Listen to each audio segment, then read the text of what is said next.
is my boomstick!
Get ready, people. Hit that like. Showtime.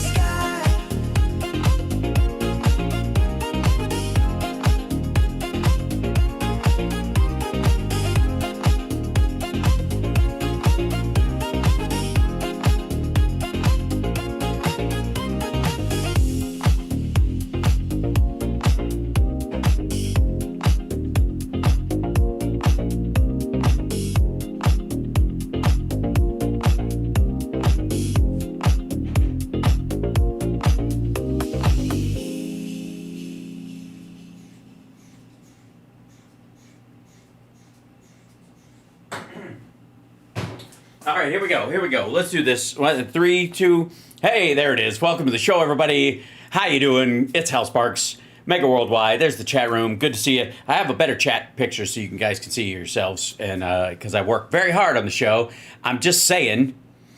And good Lord, have I been? Let me show you just some general idea the what's been going on here behind the scenes with my alien tape and the wires, the amount of wires, the zip tying that is going. It's like, look, I'm not here to yuck anybody's yum, but I'm just saying I'm prepared. I still got lights I'm trying to attach and stuff. I got this mount that would be for an iPad that I've had for a long time that used to fit my old one, and I'd use it when I would use the iPad to stream years ago, and it's been sitting around. So I'm gonna actually no, they're not copper wires because they will not connect. That I was gonna mount over here out of the way so that I could have my iPad working too, since I don't have enough screens. Ugh. And the wireless guitar transmitter receiver. Good God, how many of these things I go through? For you guys. You have no idea. It's the Velcro wire wrapping things like that. Naughty. Hal needs a Radio Shack comeback. I think so. Plus, still armed with our all available tools. That will be.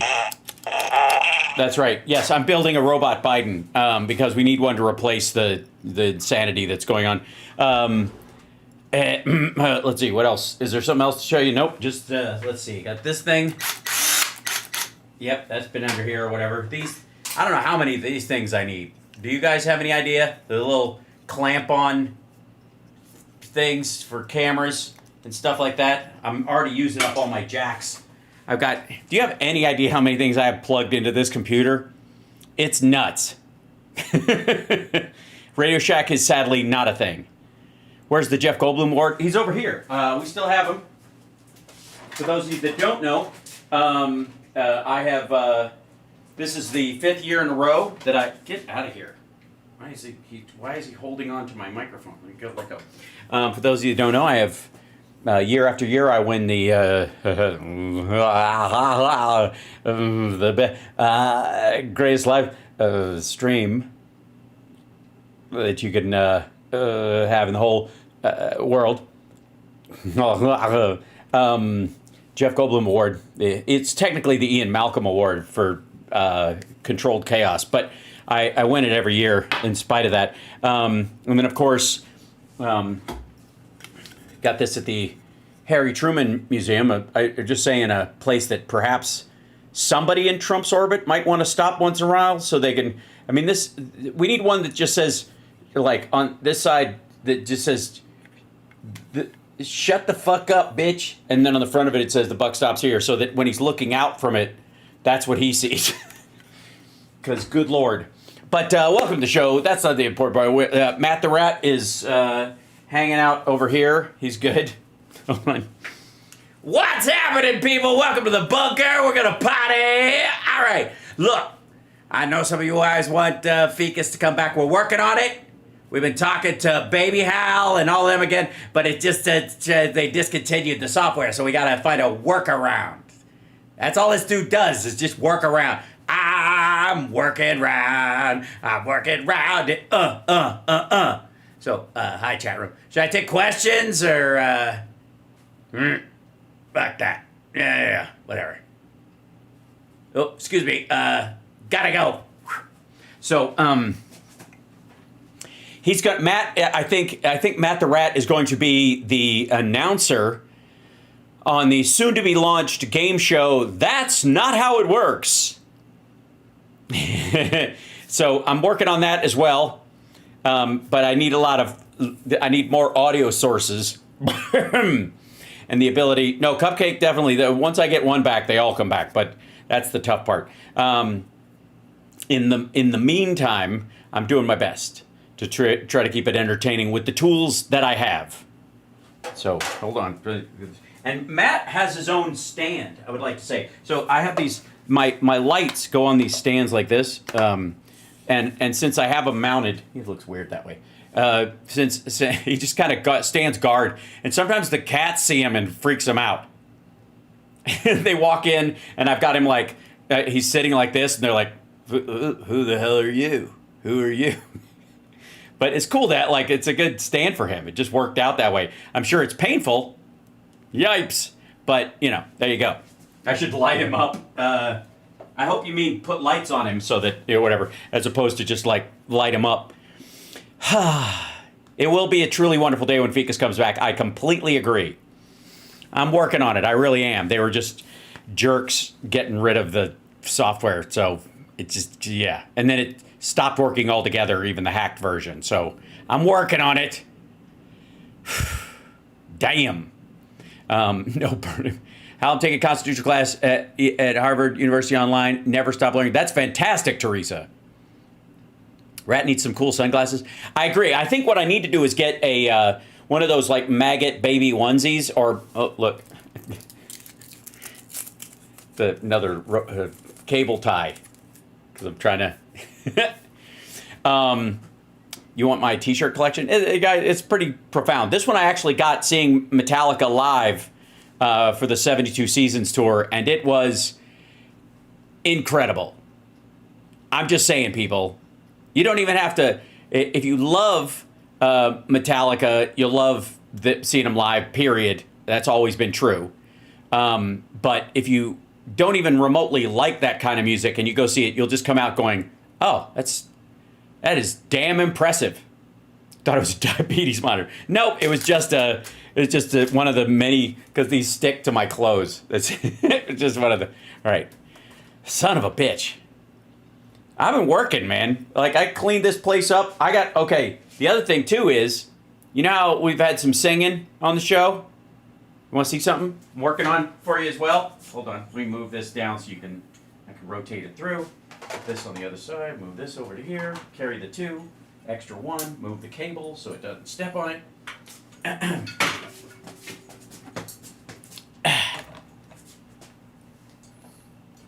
Huh? What do you think about that? With now, obviously, the mic isn't on right now because it's not currently plugged in. But I did add I've got a couple of different little mics. Some are good, some are cheap copies of things, which are still good. And it's a little my little pop filter that goes in here, my headphones. And so I will be tracking some vocals to some things because you know how Caleb. This is what I was thinking the other day. So this is a thought. You know how Caleb, sometimes if you guys have not checked out Caleb's Instagram or his Blue Sky account for Nerd Halen and stuff, you'll see him, or his YouTube channel.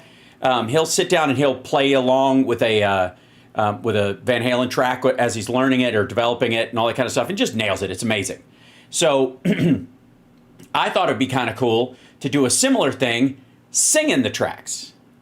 So doing some sing-alongs with some Van Halen and the like in costume with that stuff and putting that on the channel stuff. I won't be able to monetize it, but it'll be something still cool. Caleb's the guitar player in Nerd Halen, for those of you who don't know. And Nerd Halen is playing June 14th, just coming right up around the corner. Here at the Sunset Station here in Las Vegas. It's the Station Casinos, the Sunset one. And then, of course, on the 12th, I'll be doing the Queer as Folk reunion in Los Angeles. And then, yeah, what's your favorite Metallica song? Oof. That's a tough one. I'm going to go with Leper Messiah. That's the one that I keep going back to. It's the one that's probably in rotation the most. Let's see. Yeah, that'll be it. I mean, obviously, anything off of Ride the Lightning, but still, there you go. Garage Days is an amazing album. This is true. Bread Fan. I keep wanting to get to do Bread Fan at the Jam. I don't know if anybody has seen me do Damage Incorporated, but I was incredibly proud to be able to get the bridge part down as a guitar player. Yeah. You're going to go there? Excellent. SM will come up and say hi. What is my favorite potato? Sweet.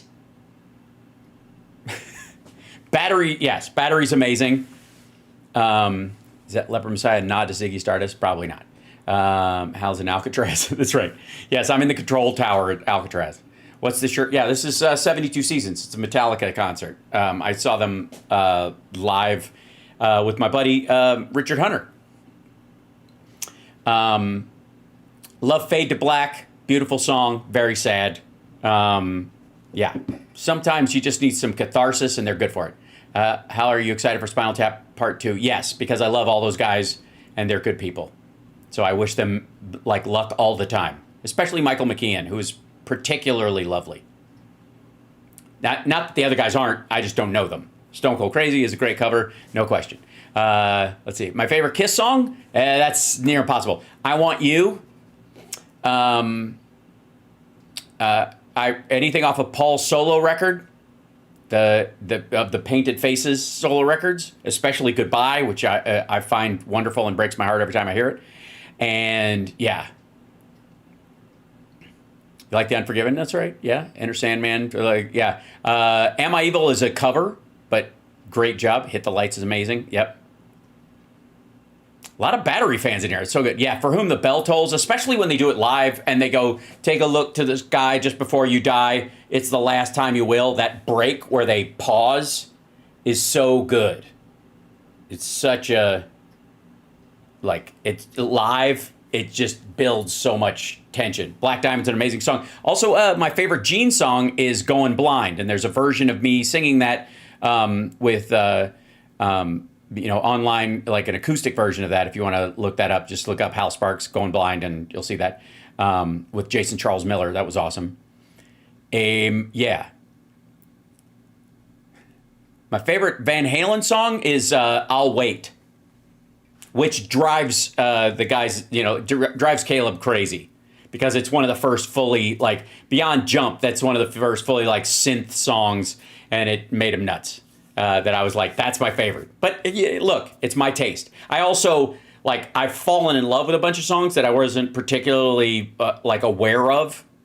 Drop Dead Legs is amazing. That weren't in my circle of listening, right? We've heard the ones that are on the radio, but then there are occasionally ones where you're just like, oh, this just bursts, right? Let's see. There we go. There we go. Disposable Heroes is amazing, right? Oh, and of course, off of And Justice for All, it's like always a tricky one, but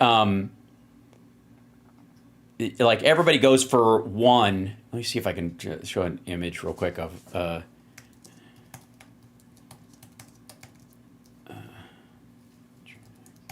like this.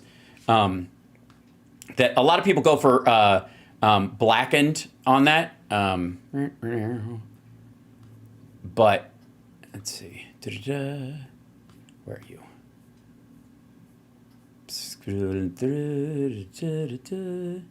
There we go. A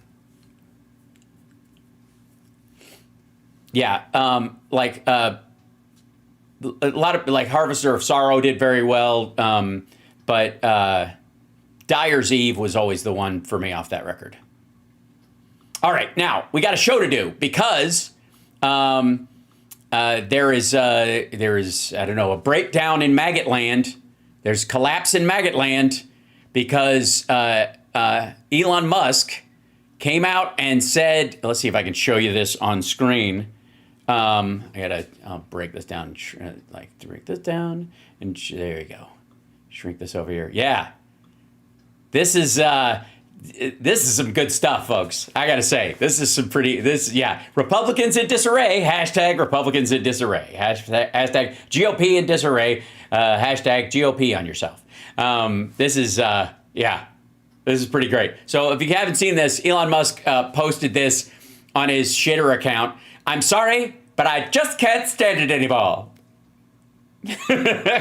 I just can't. I don't know how I'll ever respond to such a thing. It's atrocious. It's outlandish. It's driving me mad, I tell you. I just can't take it. I just can't stand it anymore. This massive, outrageous, pork-filled congressional spending bill is a disgusting abomination.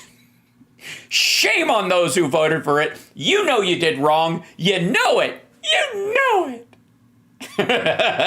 I declare I can't stand it anymore. It can't be done. I shan't allow it. No. So, yes, at long last, I must speak my mind. So, all right. This came out like, I don't know, when, last night, something, yesterday, when was this? Yeah, no, it was today. It's noon today. Anyway, so everybody, like, they're in all these meetings trying to get this shit crowbarred through the Senate, and ba-boom. Oh, Jerry, thank you so much for the super chat. Thank you guys so much. Don't forget super chatting. And then I don't have the Venmo up, do I? It says it's up, but it certainly is not. I don't see it. Oh, there it is. But I don't see. Is it? Where are you? You little thing. Did it just go away? Did I destroy it? What happened? Now there it says it. Oh, is it behind? I see. It was behind me. I'm sorry. There it is. Hello. So if you feel like Venmoing me, it's a great day to buy me a cup of coffee. I'm just saying, because I've been busting my ass. All right. So, does Elon Musk have consumption? Yes. No, he's on the fainting couch. And there's nothing we can do about it. I tell you. I swear. Yes. He's clutching his ketamine. That's right. My goodness. Right in the ketamine. Good Lord. Yes. So, yeah, all you got to do is take a picture with your phone, and you can. It's the fastest way to donate. If you could, think about it. If I'm worth $1 or if I'm worth $5, just show me. If you don't use Venmo, super chats, all that stuff. I always forget to say it, but I gotta because it's I work for a living. So in this, like, this is just amazing. So do not underestimate the absolute fuckery that this caused, because these folks are mad. I tell you, they are mad. They are driven mad by this. So let's see. And he's not the only one. Okay, there it is. Budget. This is the title of this video. Nah boy, is breaking. Senate GOP leaders hold press conference briefing after Elon Musk calls budget bill an abomination. This is just 3 hours ago. I do declare it is an abomination. It is an affront to everything we stand for as good and gracious peoples. All right. Uh-oh, did I go away? What happened? Did I drop out? Refresh. Everyone, there was a Twitch issue? Yeah, I guess if I want to succeed on Twitch, I guess I have to interview a terrorist or threaten someone's life directly. It seems to be the only way to the top of the pile these days. Hi, Twitch, as an organization, not the people watching. You guys are awesome. But the people who run Twitch, fuck is up with you guys? We'll get to that later. Okay.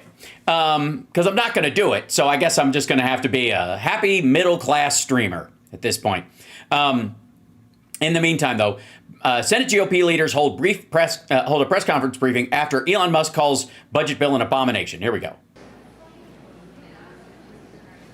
Bum, bum, ba, bum, bum, bum, bum, bum, bum, bum. Get it out here. Okay, this is just... Oh, here we go. Republican. Good afternoon, everyone. I think, as everybody knows, the Senate Republicans are prepared to do our part on reconciliation. We're anxious to have the ball and to run with it. We think that the bill as passed by the House and with the way the opportunity the Senate has to make some... Did the audio just switch, like... Did it just, like, blend across? Or is it doubling right now? What is happening? Hold on. Modifications to it to strengthen and improve it will be something that will make this country more safe and people in this country more prosperous. And so we're anxious to get to work on it. It addresses, as you know, a number of issues. It talks about modernizing our military, making America energy dominant. It cuts Medicaid funding and dooms the poor to... Never mind. During our border, and making sure that the American people aren't faced with a $4.5 billion tax increase at the end of this year. Not to mention significant savings achieved by the deficit reduction measures that are included in the bill. So those are all... Yeah, except that whole not quite.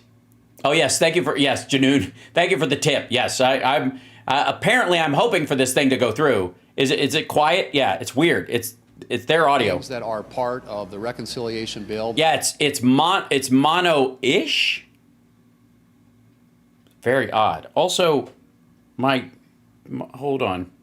I'll be right back. Hold on. Let's see. To go to... Wait, this will be the guy. 1 second. I think this is still working.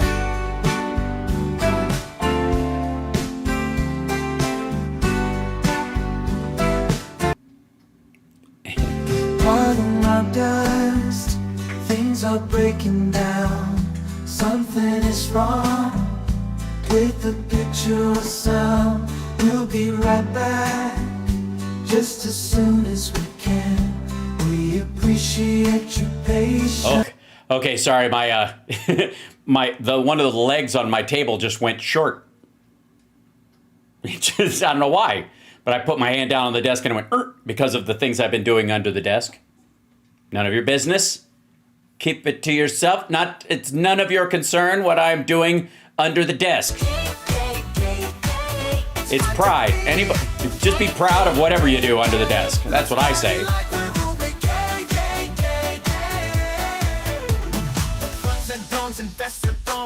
I love that feeling. Super hoods have got the goods. All right, so back to where we were. Sorry, we have a show to do. I'm a professional. Let's do this. Senate will be taking up and ultimately voting on. We have a planned, obviously, schedule in which to complete it, and we will try and stay on that, but obviously we will... Excuse me? You have a plan to stay on it, and you'll try to... Hold on. You have a plan to stay on it, and you'll try to keep to that plan, I guess? Is that the... reconciliation bill that the Senate will be taking up and ultimately voting on. We have a planned, obviously, schedule in which to complete it, and we will try and stay on that, but obviously we will... we have a planned schedule to complete it, and we'll try and stay on that. Way to really be driven, guys. Incredible. Yeah. Yes, I will put the gay song up on SoundCloud. I will, yeah. I've gotten a bunch of requests in the last 24 hours for it, and it will happen. I'll make it available. Take a lot of input from our members and make sure that as we go through this process, it's done in a way that incorporates the views of Republican senators. What's interesting, of course, is the fact that Senate Democrats have said they are going to fight it with everything they've got, according to their leader. And yeah, as we should. Yes. Fighting it with everything they've got. Good idea. Yes, here's a good idea. You want to pass it? Strip out all the Medicaid cuts and all that kind of bullshit, and don't compound the debt and the deficits, and then maybe you might get some votes. Otherwise, fuck off. It's interesting to me that what they are going to be fighting against is border security. Nope. Modernizing our military. Nope. Making America energy dominant. Nope. They are going to be voting for the largest tax increase in American history. It would put $2.6 trillion in new taxes on people in this country making less than $400,000 a year. Here's a good idea then. How about this? How about you take the tax cut that's going to expire, if you're worried about it, and just scoop out all the stuff for anybody who makes more than $1 million a year or something like that, and put in the child tax credit and lower, and then you can let the tax cut expire, or like continue the tax cut on middle income and low income people, and it'll balance itself out instead of just giving everybody the big run of it. Yeah, and just maybe do that. Maybe negotiate or something. But if you don't want votes from them, then they can tell you to go piss off. The Democrats are going to be fighting tooth and nail for, in addition to fighting against all the things that I just mentioned. But Republican senators are anxious to move forward, and we're going to get this done one way or the other. It will take some time, obviously. There are a lot of moving parts, as I've said, but we are excited to be working with the president and on this abomination, with our colleagues in the House of Representatives on the agenda that the American people elected last November. Senator Capito. Well, thank you. I want to, at the risk of being redundant. Is it just me, or does she look like a Martin Short character? Okay, it's just me. And I think it can't be said enough that we actually have a responsibility here. We have a responsibility to the people What? When did that start? that elected us, but the people that elected President Trump. We remember back in 2018, I do, in 2018, 2019, after we passed the 2017 jobs and tax relief bill that we passed, we saw people's salaries, people's wages going up, more people working in every single different diverse category of our workforce. And if it weren't for the pandemic, I think many of us wonder how far could we have gone? Well, I don't know, but check how it went under Biden and maybe just do what he did. In terms of our productivity, in terms of families becoming more prosperous. And so I think we do have a mandate to lead, to make sure our taxes don't go up, to make sure that we have our I visited small businesses while I was home. They are very anxious for the depreciation and the expensing so that they can grow their businesses and hire more people. These are extremely essential to... Well, then they're screwed because of the tariffs. I don't know what to tell you. That won't make any difference. This hiring aspect of it, this is about individual income. This isn't about, like, necessarily business tax cuts in that regard, unless you're basically admitting that that's what it is. To every small business, which is really the foundational aspect of a small state like mine, where most of the employment arises and where people can stay and raise their families. So I'm excited about... Thanks to the blue states paying for all the social services that keep your state from descending into The Walking Dead. I appreciate you bringing that up. What we're going to do, we will not fail here. I'll make a prediction. We will not fail. We will bring... I'm going to go with you. You're probably going to fail. Yeah.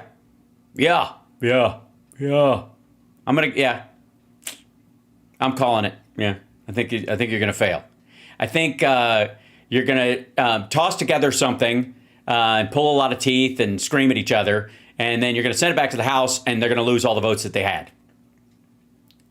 Or at least a chunk of them, enough to stop the bill from going through. Yeah. Forward from the Senate, a robust product that will protect the American people, that will unleash our American energy, but also will make sure that those flourishing days of 2018 and 19, when we were on a roll, will return for... We were on a roll last year, stupid. Single American. Yes. How about look at? I mean, Thune is so tall compared to everybody else. Like that, the guys around him are not particularly short. She's probably, I don't know, probably what, 5'6" or something like that. But everybody else is like 6 foot tall. This dude, like look at Langford. Literally, this is how the Republicans operate. Like the tallest guy is in charge. That's pretty much it. Or in the case of Trump, the fattest with the most gold laminated tchotchkes. Fight against this with everything they've got. That doesn't seem to be your problem. Elon Musk seems to be your problem. Absolutely. He does. He's trying to bring up the Elon Musk thing. Yeah. This bill here, saying everybody who voted for that should be ashamed. Well, look, we obviously respect everything that Elon did with Doge. Everything? Here's my problem, asshole. Do you even know everything he did with Doge?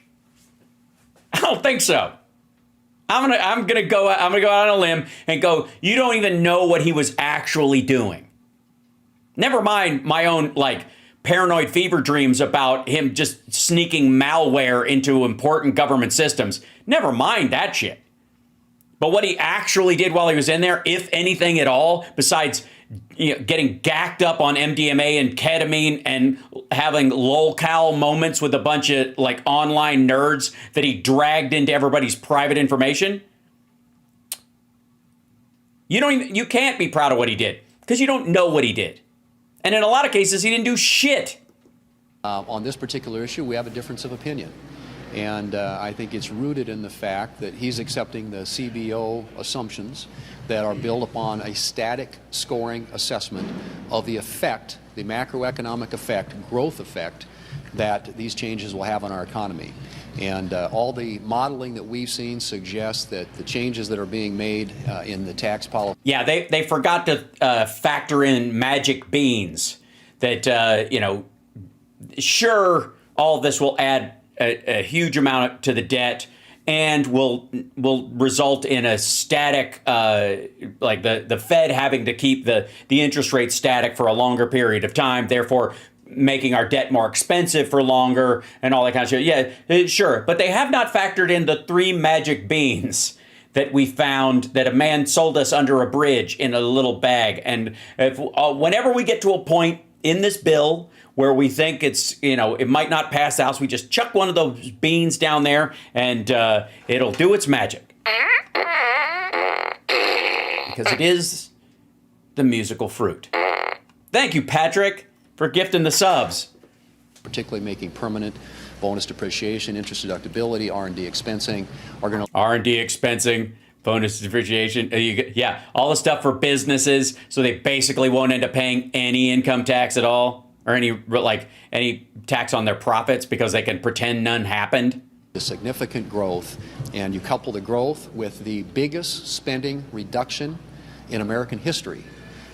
Yeah, but where is that spending? It certainly isn't in defense or non-obligatory areas. It really cuts into the poor people. If the biggest expense is healthcare, and that means you're cutting healthcare, buddy, you will see a reduction, not an increase in the deficit. So we have a difference of opinion. He's a lie. to that opinion. We're going to proceed full speed ahead. Are you concerned that he could help tank this bill and whip members against it? Did Well, they listen to him or they listen to you? Well, my hope is that as he has an opportunity to further assess what this bill actually does, that he'll come to a different conclusion. But Yeah. He ran, what'd he do? He run it through Grok, and Grok went, "What the fuck?" And he just, it auto tweets whatever Grok says. nevertheless, I mean, we have a job to do. The American people elected us to do. We have an agenda that everybody campaigned on, most notably the President of the United States, and we're going to deliver on that agenda. And the legislation as passed Yeah, you don't have a mandate, though, dude. You don't. by the House. I know, VJ Kodak. I love that. Thank you so much. I can only see the ones that I catch when they're going by my eyeballs. So hold on one second. Maybe Andrea's putting them in there. Glitchy half a second on your end. I'm sorry, there's a late portion on that. Bless you guys for the super chats. Thank you so much.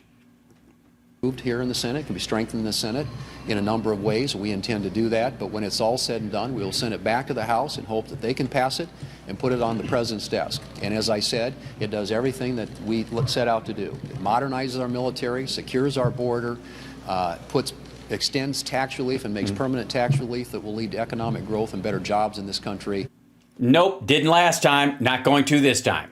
And makes America energy dominant, coupled with the biggest spending reduction in American history. So those are our agenda items, and that's what we campaign on. That's what we're going to do. There are certainly members in your conference who want to see steeper cuts than what are included in this proposal that came over from the House. You had yourself suggested to your conference that perhaps there could be more you could do on the Medicaid side of things. Is that something that you guys are looking at in the Republican conference? Do you see? Yeah, they want steeper cuts in Medicaid. You have said you're interested in that. And hold on, what's his ass over here? It's fascinating, but he's like the people around him are a bit concerned about this, like right there, dude over there. Yeah, they're all like, don't egg this answer. Further cuts to Medicaid coming into Senate bill? We are running all the traps to make sure that we have as a robust of a bill as possible coming out of the Senate. I think the House... By the way, for those just joining us, this is John Thune, the GOP leader in the Senate. He's the Senate Majority Leader and the tallest member of the Senate. Read into that whatever you would like. Made good headway on a number of fronts, but we think there are areas in the federal government, areas of waste, fraud, and abuse that we can... Nope. further identify that would make that a more robust package. And obviously, we have members, as you point out, who have their own opinions about how to do this. But at the end of the day, the math is... That's because the waste and fraud part is a matter of opinion. It's not actual waste and actual fraud. You just think that the Americans with Disabilities Act is a waste.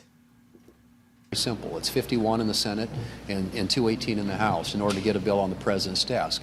And so as we work through that process, we're going to have our eye on that prize, and that is getting 51 and 218. Lieutenant, how realistic is the July 4th deadline, given the differences, the conflicting interests in the Senate? We've even heard that there may be discussions going on with the House on the possibility of canceling the July 4th recess to get the bill done, to get it back to the House. And how would you describe the difficulty today in getting this done? Speaker Johnson was quoted recently as saying that the negotiating process in the House was like trying to walk over the Grand Canyon on a piece of dental floss. Well, that's pretty good. Look, it's very complicated. It's absolutely true, because I'm just going to be quite frank with you.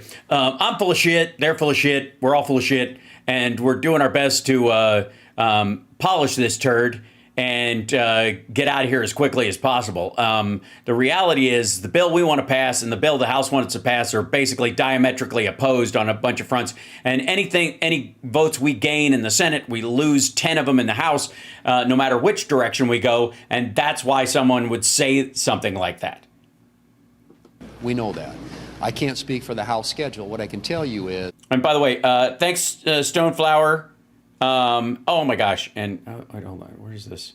There we go. Da-da-da-da. Okay, where did it go? Whoever sent that thanks for being you sticker, I can't see the name on it where it's, I don't know why that is. But Patrick, thank you guys for gifting the memberships. That we're going to do everything we can to stay on what we've laid out, and that is to try and work through these next couple, 2-3 weeks to be prepared to be able to put that bill on the floor the last week before the 4th of July. And so there's a lot of work ahead of us. We know that. None of this is easy. There are, as I've said before, a ton of moving parts. But at the end of the day, failure is not an option. We're going to succeed. And actually, it is.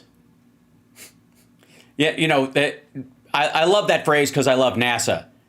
But it's like, well, failure isn't an option. It's a possible.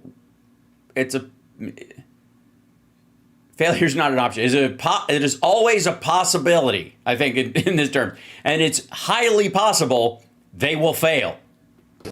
And the House is going to succeed, and we're going to get a bill to the president. The timing, as I said, is what we've laid out. That is our goal. I believe we can meet it, but... Boy, does he keep looking down whenever he says he can meet that, whenever he starts talking about the timing of this stuff. Do you guys notice that? I think we can meet it, but you know, the timing of this is very important. And in any event, it's going to get done one way or the other. Thank you. What about Russian sanctions? Are you putting that on the floor this week? Womp womp. So that was their primary response on that. Now there's a bunch of those responses. Let's see. That was just recent. They just came out and did that. In the meantime, let's see. I think there was one more on that. Yeah. So Schumer came out. The Democrats came out and had their own little press conference about Elon Musk's response to the bill. And Schumer even brought props, I think, with him. There you go. Close at lunch. Right. Hello, everybody. Hello. Hello. Okay. All right. All right. Hello, everybody. Hello. Thanks for being here. Thanks to Senator Klobuchar and Cantwell. Well, I hear something happened while we were at lunch, which led me to make some news here today and say something I didn't think was imaginable. I agree with Elon Musk. Twitch is offline? Uh-oh. Something went weird? What did I get? Did I get a hit on Twitch because I mentioned the fact that You can only succeed on there if you threaten someone's life. Hold on. Oh yeah, look at that. Doesn't look like I'm on. Oh yeah, it is. I don't know. All right. Maybe. Let me try this real quick. That's odd. Oh, it's back on? Twitch is fine. Great. Okay. Someone's saying, I see. It's fine. Okay. I'm not fixing it. I'm fine. Twitch glitched for a second. Okay, good. All right. We're continuing. Within the hour, he put on X the following. I have it right here so you can all see it. You can all see it. Here it is. This is the thing. Sorry, but I just can't take it anymore. I can't stand it. I tell you, it's driving me mad. I don't know who voted for this abomination, but it's an atrocity. I say it's an atrocity. We shall not stand for it. It will not stand. Get me to the fainting couch. He said, I'm sorry, but I just can't stand it anymore. This massive, outrageous, pork-filled congressional spending bill is a disgusting abomination. Shame on those who voted for it. You did wrong, he said to them. You know it. It will massively increase the already gigantic budget deficit to $2.5 trillion and burden American citizens with crushingly unsustainable debt. It's right here. Yeah, that's true. I guess maybe that's why they kicked him to the curb. You think? Possibly? Does that occur to anybody that he might that maybe this response was going on in the background? He's right. Here, I'll leave it here. Republicans should listen to him, and actually to their former selves, outraged about the national debt. Because it's here, Donald Trump's big, ugly bill is in the Senate. Behind the smoke and mirrors lies a cruel and draconian truth. Tax breaks for the ultra-wealthy, paid by gutting health care for millions of Americans.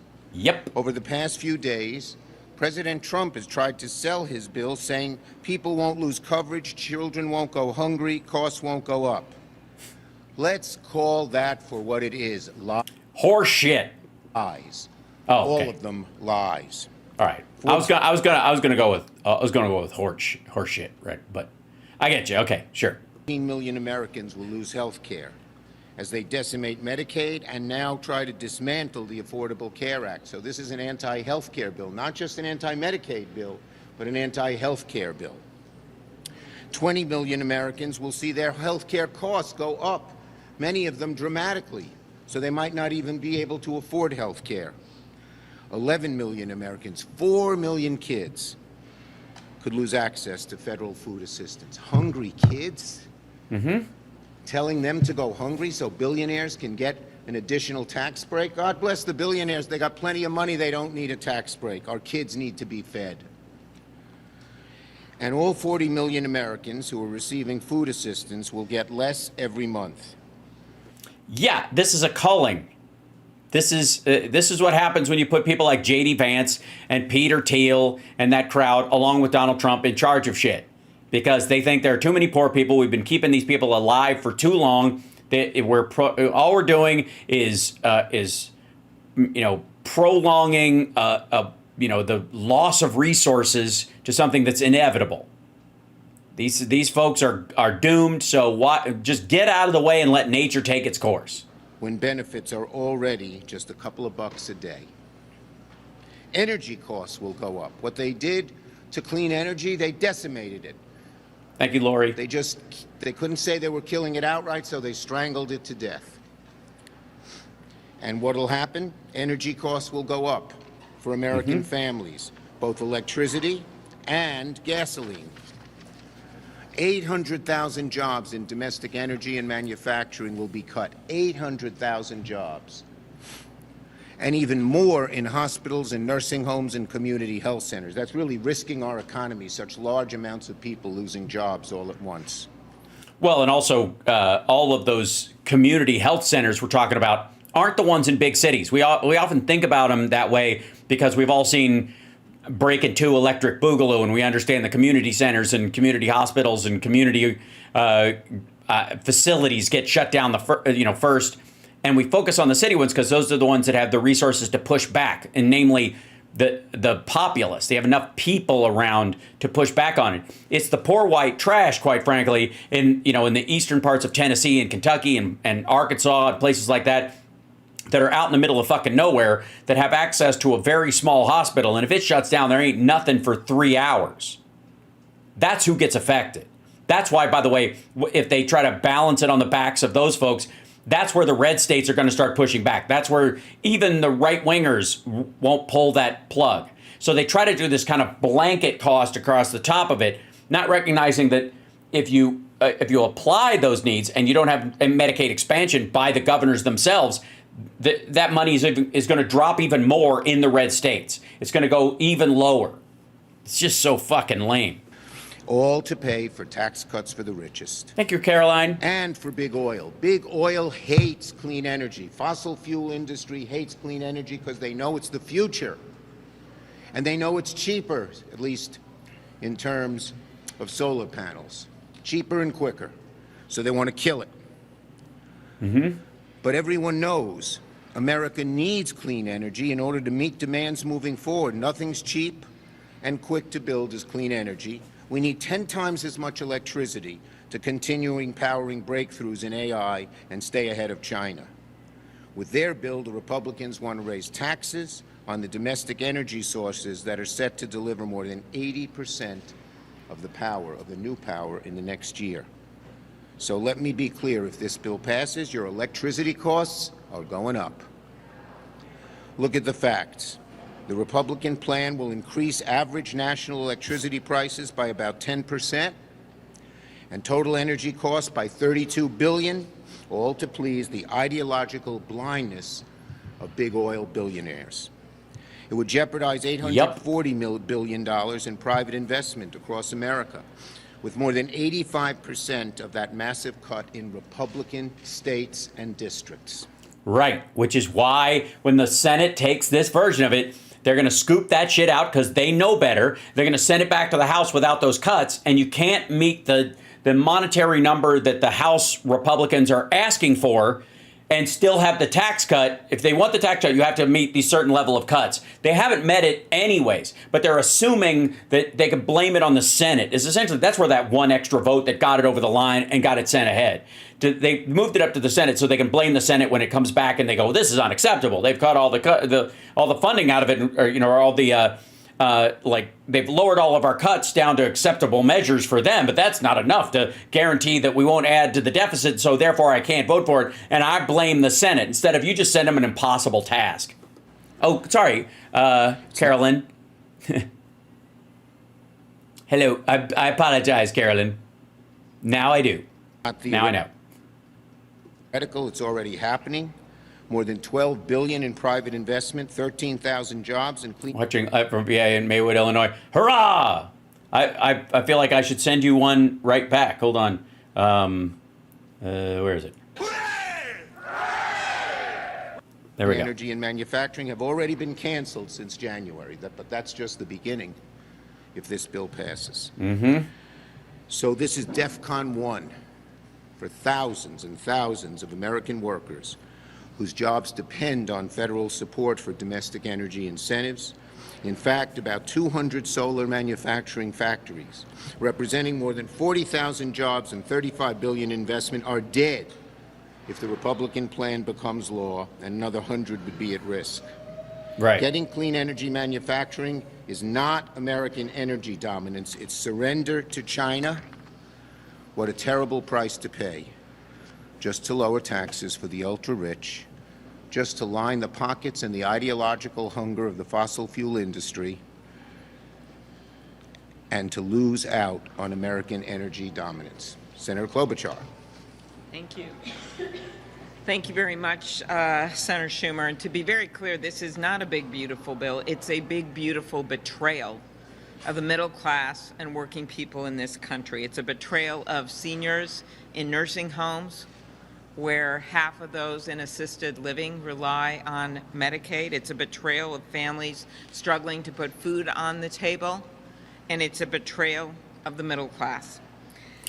Yeah, you say that, and I know you mean that's bad, and my chat knows you mean that's bad. But Republicans are like, yeah, that's the point. Yes, right. That's absolutely what we're going for. Yeah. Americans know, and I'm going to focus here on something that I just don't think has gotten enough attention. In addition to the health care cuts that Senator Schumer so well articulated it, this is the cuts on food assistance.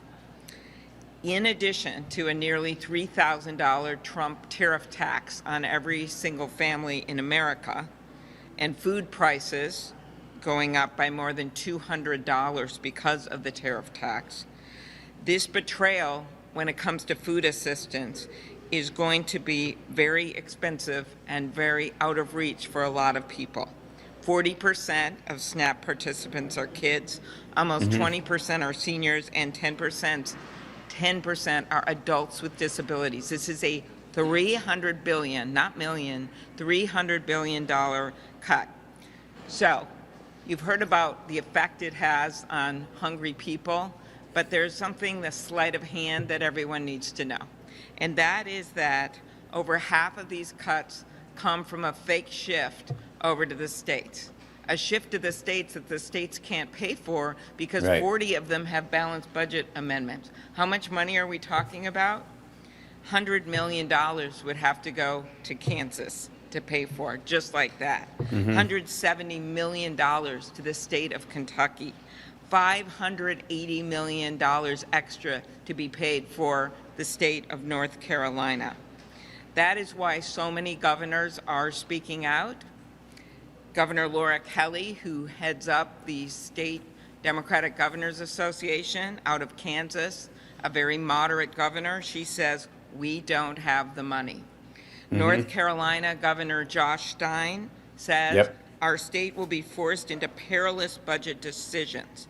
Should North Carolinians lose access to food, or should we get rid of other essential services? Kentucky Governor Andy Beshear, it's going to leave more of our kids and seniors going hungry.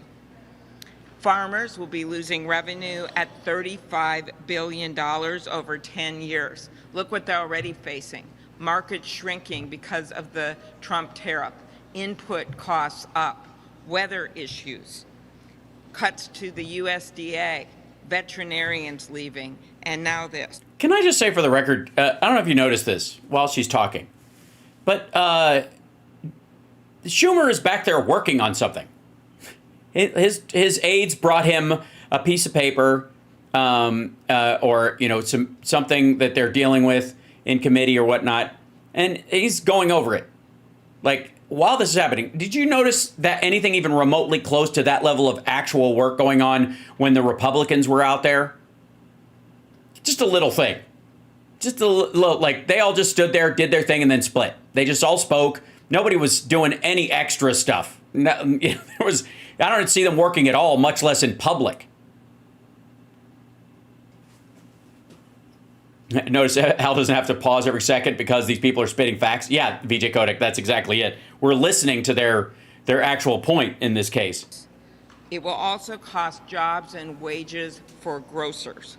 I visited a number of grocery stores in my state, independent groceries, because all we need is to not have more consolidation. We want to have these independent grocers, and they're the ones that would be literally the roadkill if this goes through, because especially in rural areas, so many of their customers use SNAP. So this bill is one betrayal of families who are facing these costs, of people who need health care. Either they're on the Affordable Care Act and the rates are going to go way up, or they're in a nursing home, and I mentioned, and they're on Medicaid. Instead of rubber stamping the Trump agenda, instead of just raising their hands up in the air and saying, people will die, it only takes 4 Republicans in the House or 4 in the Senate to stand up and say no to this and work with us on a better budget. Thank you, Senator Klobuchar. Senator Cantwell. Thank you. It's great to be here with. He just did it from the back while he's still and reading. My colleague from Minnesota, Senator Klobuchar. We're here today to talk about the reconciliation bill that makes Medicaid cuts. That is literally just another attempt to repeal the advancements of the Affordable Care Act. American families said no before to repealing the Affordable Care Act, and families are saying no now to repealing parts of the Affordable Care Act. Here are some of the facts from the Urban Institute. By covering more people, the Affordable Care Act improved access to care, covered millions more of Americans, and helped us lower costs. But the provisions in the House reconciliation bill will reverse those gains. And for what? To give a tax break to the ultra-wealthy or to corporations that don't need it? CBO estimates that because of these changes in the House reconciliation bill, there will be 15.9 million more Americans who don't have insurance over the next 10 years. That is more than a 50% increase in the number of people who are currently uninsured. Also, by the way, it's not even just those people, because it's the secondary and ancillary costs that come from people who have lost their insurance going to the emergency room or something and then not being able to afford to pay the bill, and that bill just goes into collections, but they're never going to be able to pay it because they couldn't afford it if they wanted to. And so that makes the price of medical care go up. That's why the Affordable Care Act was necessary in the first place. And going back to the pre-ACA status quo would just drive the cost, especially in rural areas where you've got these hospitals where people roll in, with gangrenous wounds that they were like, I was treating it myself with some horse paste and rubbing some mint on it. And I just gave up. I just had to come in.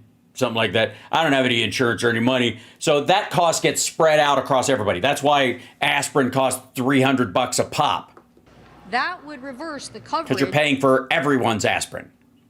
Gains by the Affordable Care Act. Yes, and the loss of productivity. Excellent point. Mud. I think it's very tiny type. There. Yes, that's exactly right. This would raise costs on all of us. The decision of the Affordable Care Act to be expanded was a good idea. Missouri providers thought so. Emergency room visits in that state dropped by 15% on the uninsured. States that expanded Medicaid overall saw a 55% drop in hospital uncompensated care costs. In Missouri, after the Medicaid expansion, they saw their uninsured rate decline from about 50% to 35%. So now what is going to happen when you cut Medicaid and more of those people are now going to return to the ranks of the uninsured? Missouri chose to participate in the expansion and over 300,000 people gained that insurance, but now they are at risk of losing it again. If this bill is enacted, reversing the gains of the Affordable Care Act, it will increase our uncompensated care cost.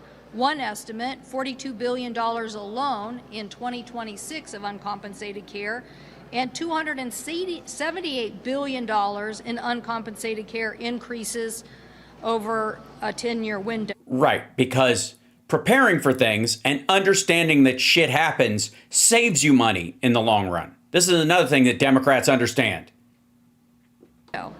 At the same time. Yes, and by the way, the bill triggers Medicare cuts also because it adds to the deficit. Andrew's right. So Andrew brought that up in the chat room. So there's a law effectively that triggers the pay-go aspect that once a particular expenditure causes the deficit to go up or to raise it, it automatically has to create certain cuts in compensation. That's the pay-go rule that's in there. So this is meant to trigger that on purpose. The provisions put into the House reconciliation bill leaves. If you lower the official paid-for stuff and you know it's going to go over budget, you can automatically cut even more of it, basically. Providers and states with any tools that they could do to address this. This bill could cause a $1 trillion decrease in healthcare services, leaving states to try to grapple with that hit. And rural areas will be the most hard hit. Yep. And I got to say, there's a lot to this that's still, I mean, we talk about all the time how this is like a culling or a purge on behalf of that the Republicans are doing with their lesser followers, their poorer, that the people that they know they have to hang around because they need their votes, but they really just need to shed them. That they know that these are the people that are going to be affected the most. Because even in cities and like urban areas where they seem to think that like black people in urban areas are poor and therefore a drag on the system, that's where their brain is focused. But in reality, they know that there's, black people are only like 12% of the entire population. Half of them are, being adults or people who, would have or don't have insurance in that mix. And an even smaller subset of that subset, you're getting about 3 to 4%. Meanwhile, like underprivileged and poor white people in this country make up a good 18 to 20% of the populace at any given time. They are the majority of the working poor by all stretches. So they know that cut's going to happen if they think for 2 seconds, if they think just past the line, but they're hoping people don't. So that's why they talk about the border all the time. That's why they talk about woke shit and transgender, is because they want these people all freaked out about that and not like having a pause to go, okay, wait a second. My economic window that I live in is in the area that will be cut, period, end of story. And my neighborhood, my city, my county, or the rural area that I'm in has one fucking hospital, and it's always underwater. The result in declining revenue would have adverse consequences for at-risk hospitals and rural communities. Paul Jones says Chuck Schumer all of a sudden acts like he's a fighter. He's pathetic. No, Chuck Schumer is why we got the CR through and saved every expenditure under the Biden administration, period, end of story. That was Chuck Schumer's work. The alternative is to shut down the government, and during that government shutdown, technically speaking, no government department is funded. Therefore, Trump could argue that they could get rid of them because they are not funded by the Congress. The Congress has not allocated money for any of these programs. Department of Education, HHS, the CDC, the NIH. None of these things would be technically funded during a government shutdown. So therefore, if you let it shut down in a normal circumstance, no president would think to do that. Trump absolutely would. We have all heard from our rural hospitals warning us about this. How is it that our Republican Senate colleagues are not listening to those rural hospitals? Because they only care about the rich landowner members of their state because they believe in the republic, not in the democracy. So here's the thing. If Republicans are in a Republican state and there's 200,000 people in that state and 100,000 of them die, the other 100,000 will still be Republicans because they will believe the bullshit they are sold. That this was just these people, they weren't really keepers anyways. So they can count on those people never reacting negatively, even when it's a relative that dies because of these cuts. That's what they're counting on. They assume that the rest of them are still going to stay on the team. And we, as Democrats, have to offer those folks an off-ramp and a moment where they can realize how wrong they have been. Instead of going, well, sucks to be you. Sorry about your dead uncle, right? The Center for Healthcare Quality and Payment Reform has reported that 1/3 of all rural hospitals in the country are already at risk. Right. What I said about the one in the county that's always underwater. Right. Closing because of the pressures they face from financial losses on patient care, limited revenues, and other low financial reserves. So this bill puts already at risk rural hospitals in even a more potential state of possible closure. Do our Republican colleagues not care about delivery of health care in our rural community and the spillover effect it has to their economies? This is not scare tactics. This is a bill, if enacted, will not result in savings. It will result in an increase in the uninsured. It will result in financial stresses on our system, and it will increase cost on all of us. And yes, it will cost lives. Thank you, Maria. But we're all going to die. For your questions. Schumer? Yes. You say you're going to do everything in your power to stop this bill. Look, we're doing everything we can, as I said. That involves obviously going to the floor. It involves letting the spotlight hearings. We're having one tomorrow on SNAP, where we're letting the American public know.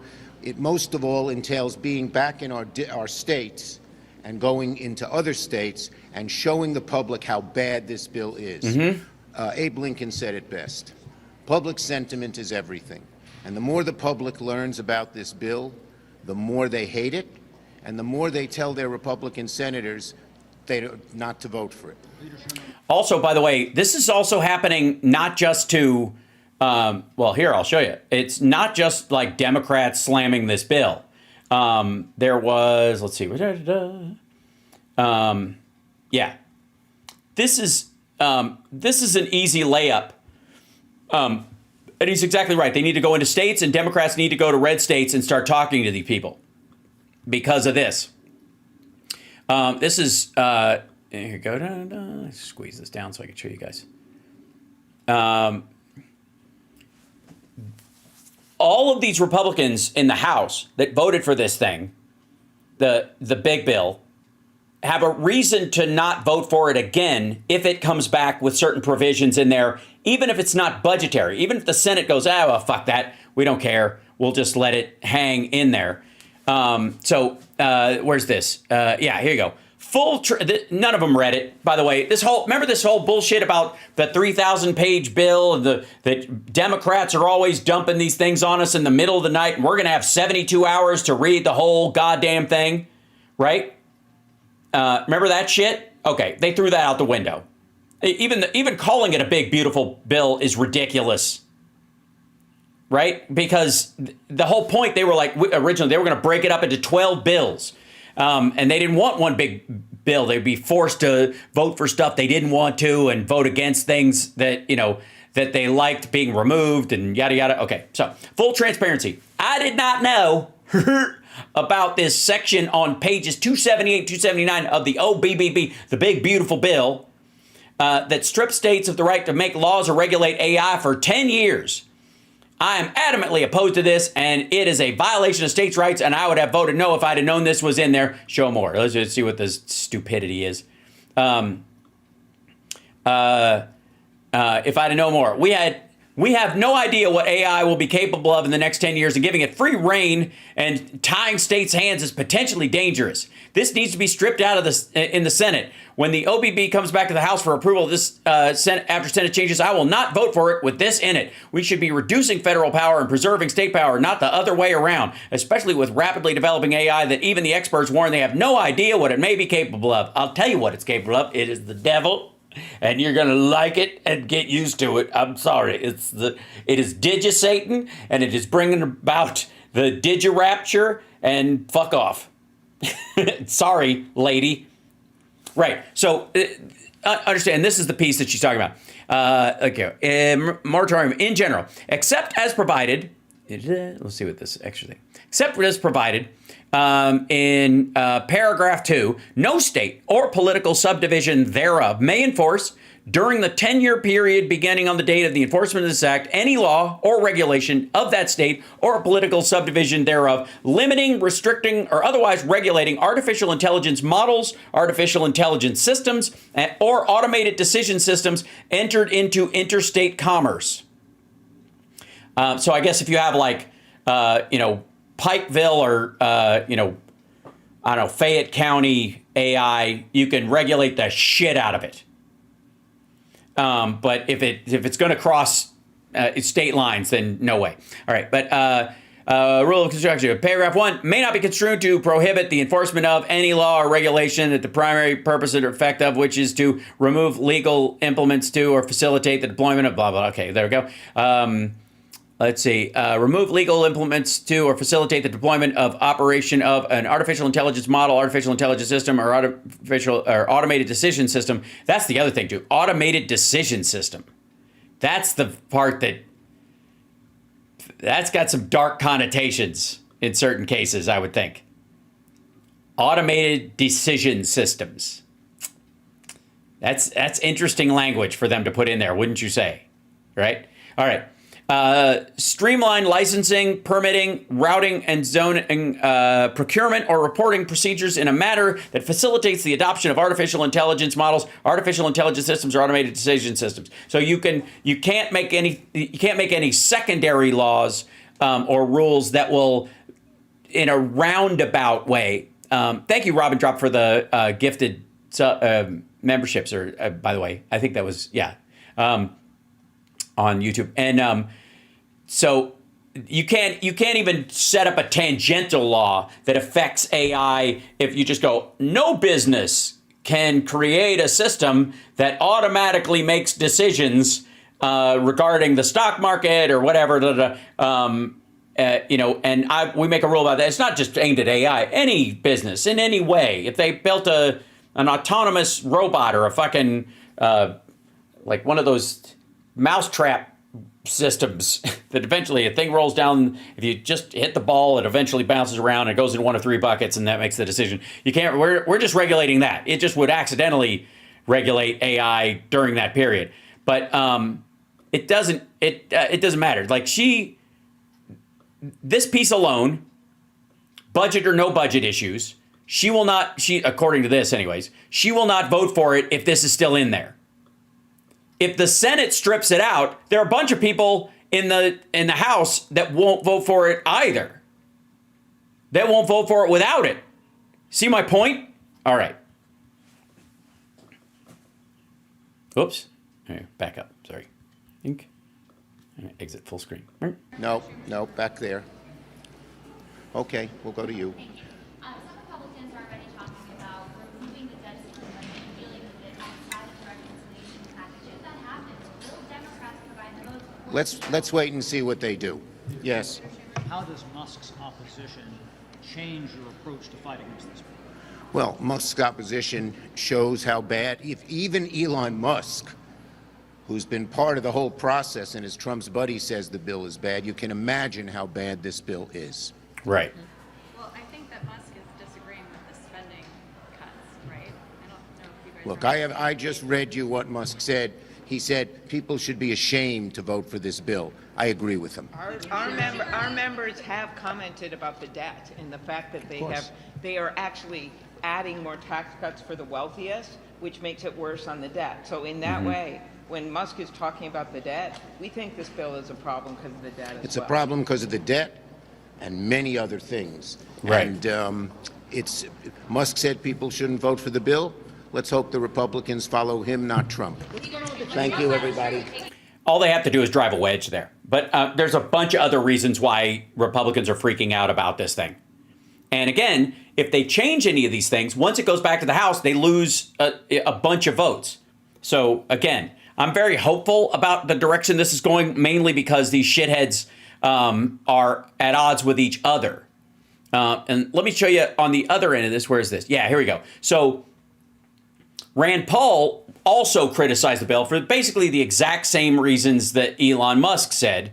And Trump came out, of course, and attacked him. I don't know if he's basically still kissing Elon Musk's ass, but he's attacking the idea by attacking Rand Paul. Hit that like, by the way, share the show. It's Hal Sparks, Mega Worldwide. Here we go. Now this goes here. Sir Paul, what did you think of the president's response at this point to you this morning on social? Say it a little bit louder. What did you think of the president?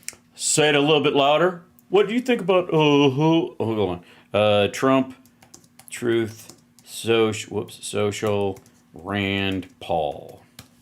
Should be Trump lashes out at Senator Rand Paul over opposition to big tax bill. There you go. It says what? Go away. Tonight.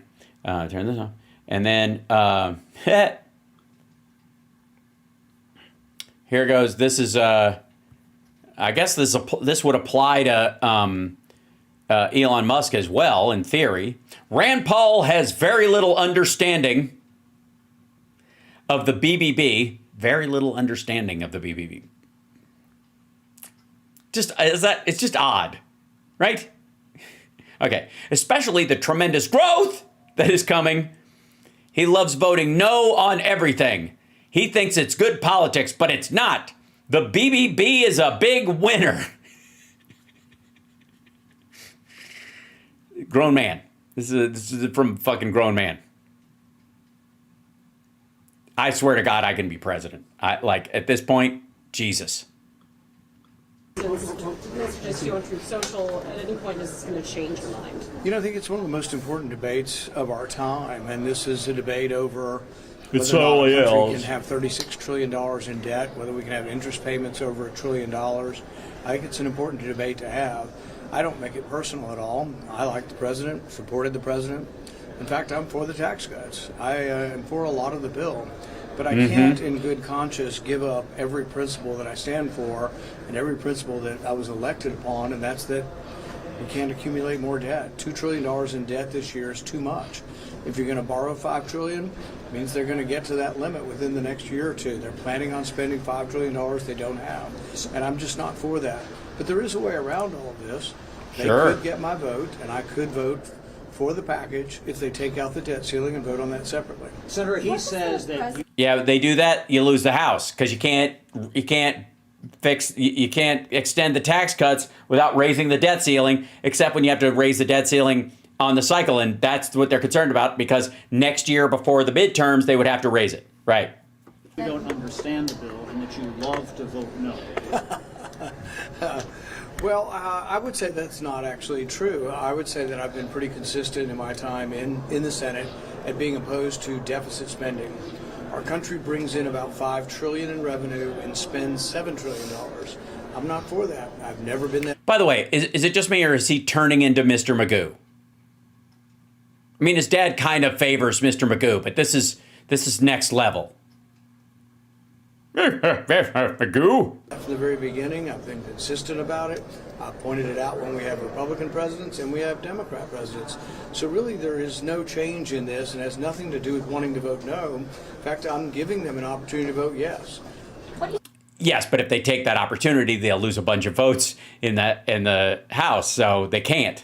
I would vote for it for most bills, perfect or imperfect, that don't include the debt ceiling. If I can find my car, Magoo. All I've said is strip off the debt ceiling. The debt ceiling is a day of shame when the people for big government come down to the well of the Senate or the House and they vote for the debt because they're the ones who vote for the spending. I don't vote for the spending. I want less spending. I want less debt. And I'm not going to vote to expand it $5 trillion. And by the way, some of you are mentioning his hair. I think that's unfair. Oh, nice marmot. If the Big Beautiful Bill comes out in its current form, the House-passed version in the Senate, would it fail? I think it's close. There are 3 or 4 of us that are very concerned about the spending and the debt ceiling. The House Speaker has said that this doesn't add to the deficit. CBO says that it does. What do he and the President must understand about this bill? There is some confusion over exactly what we're talking about. Yes, that's how you can tell there's leadership in Washington and people who know what they're doing in all corners.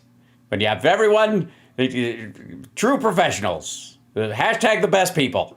In the bill, the tax cuts are scored by the CBO as adding to the debt. I actually don't accept that. I am fine with the tax cuts. I think the tax cuts will pay for themselves, and in many ways the tax cuts have already been instituted. So I accept those arguments.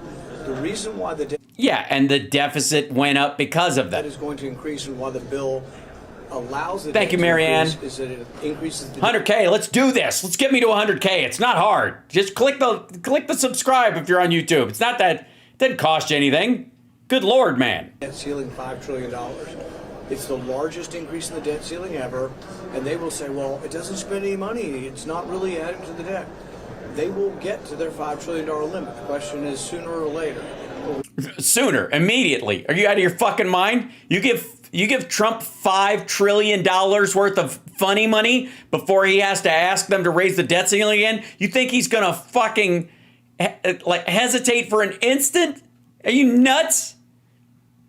He's gonna spend $100 billion putting his own fucking face on Mount Rushmore, dipshit. Giving them the ability to He'll repeal all taxes on golf. borrow $5 trillion more.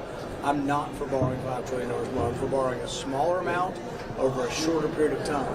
They have promised they're going to be better. At some point in time, they're going to change their ways. They're going to begin lessening spending. But remember, and most people have forgotten this, in March of this year, the Republicans voted to continue the Biden spending levels. Remember, there was... Yeah, and you know who got him to do that? Chuck fucking Schumer. For all the people who keep slamming Chuck Schumer about this, we are under Biden's spending, and we will continue to be until these assholes can spend actually put together a budget and get Trump to sign it, pass it in both houses. And the chances of them doing that, considering this kind of shit, because he represents effectively like 30 people in the House, think the exact same way he does. They don't have the votes to spare. There is no fucking mandate. And until they do, they've got an option. They could pass a CR, which keeps them at the Biden spending levels and adjusts going forward, gives them a little extra on the top of it, or they can pass this fucking monstrosity. Big campaign. Republicans all called it Bidenomics and Biden inflation and Biden spending. All the Republicans, save a few, like myself, voted to continue the Biden spending level. So right now, we are living under Biden/Republican spending levels. And at the end of this year, in September, the debt will be $2.2 trillion. So that's an example of adding $2 trillion. The question is, what will happen the next year? Well, they're telling me they want to borrow $5 trillion for over a 2-year period. That means they're planning on spending more than $2 trillion that they don't have the following year. So I'm just not for that. What is your thing? Yeah, they're expecting 2.5 both years. Yep, and they don't want to have to ask to raise the debt ceiling or go through it because they know that a bunch of, like, the Chip Roys in that crowd will shut it the fuck down. Your birthday is this month? Happy early birthday, Steven. Mine is in September. So you got plenty of time to get me to 100K. I know you can do it. Go bug people in like, the chats that are supposed to be on our side. Midas Touch and Destiny and all that crowd. I feel like we could get there. I really do. I mean, I know they watch the show. That's the fun part. So, all right, we're back to here. There you are, chat room. Trump will put his face on the Statue of Liberty next. Where's Trump today? On a golf course? I honestly don't care. Like, again, whenever he's out of public view, I'm like, good riddance to bad rubbish. Who gives a shit? Now, okay, a couple of things, and this should inspire you going into the midterms next year. And again, everybody vote. This is an interesting thought. I talked about this on Jody's show this afternoon. I don't know how many people caught it, but the sparklers in general, the chat was spoken very highly. They spoke very highly of you guys. And everybody just, every time you guys show up, that you're seen as a blessing in the interwebs, and I can't thank you enough for that. You reflect very well on this show, and you show how amazing you are, and I already knew that, because you're here, and we've talked. But we were talking about how there are the sort of hyper-left and progressive crowd that are the purist, the purity test folks. And the argument is that these folks are not into politics. This is a social game for them. That they are, in the same way that I think the QAnon people aren't either. They don't necessarily, they'll vote for Trump or something because they think he's messianic.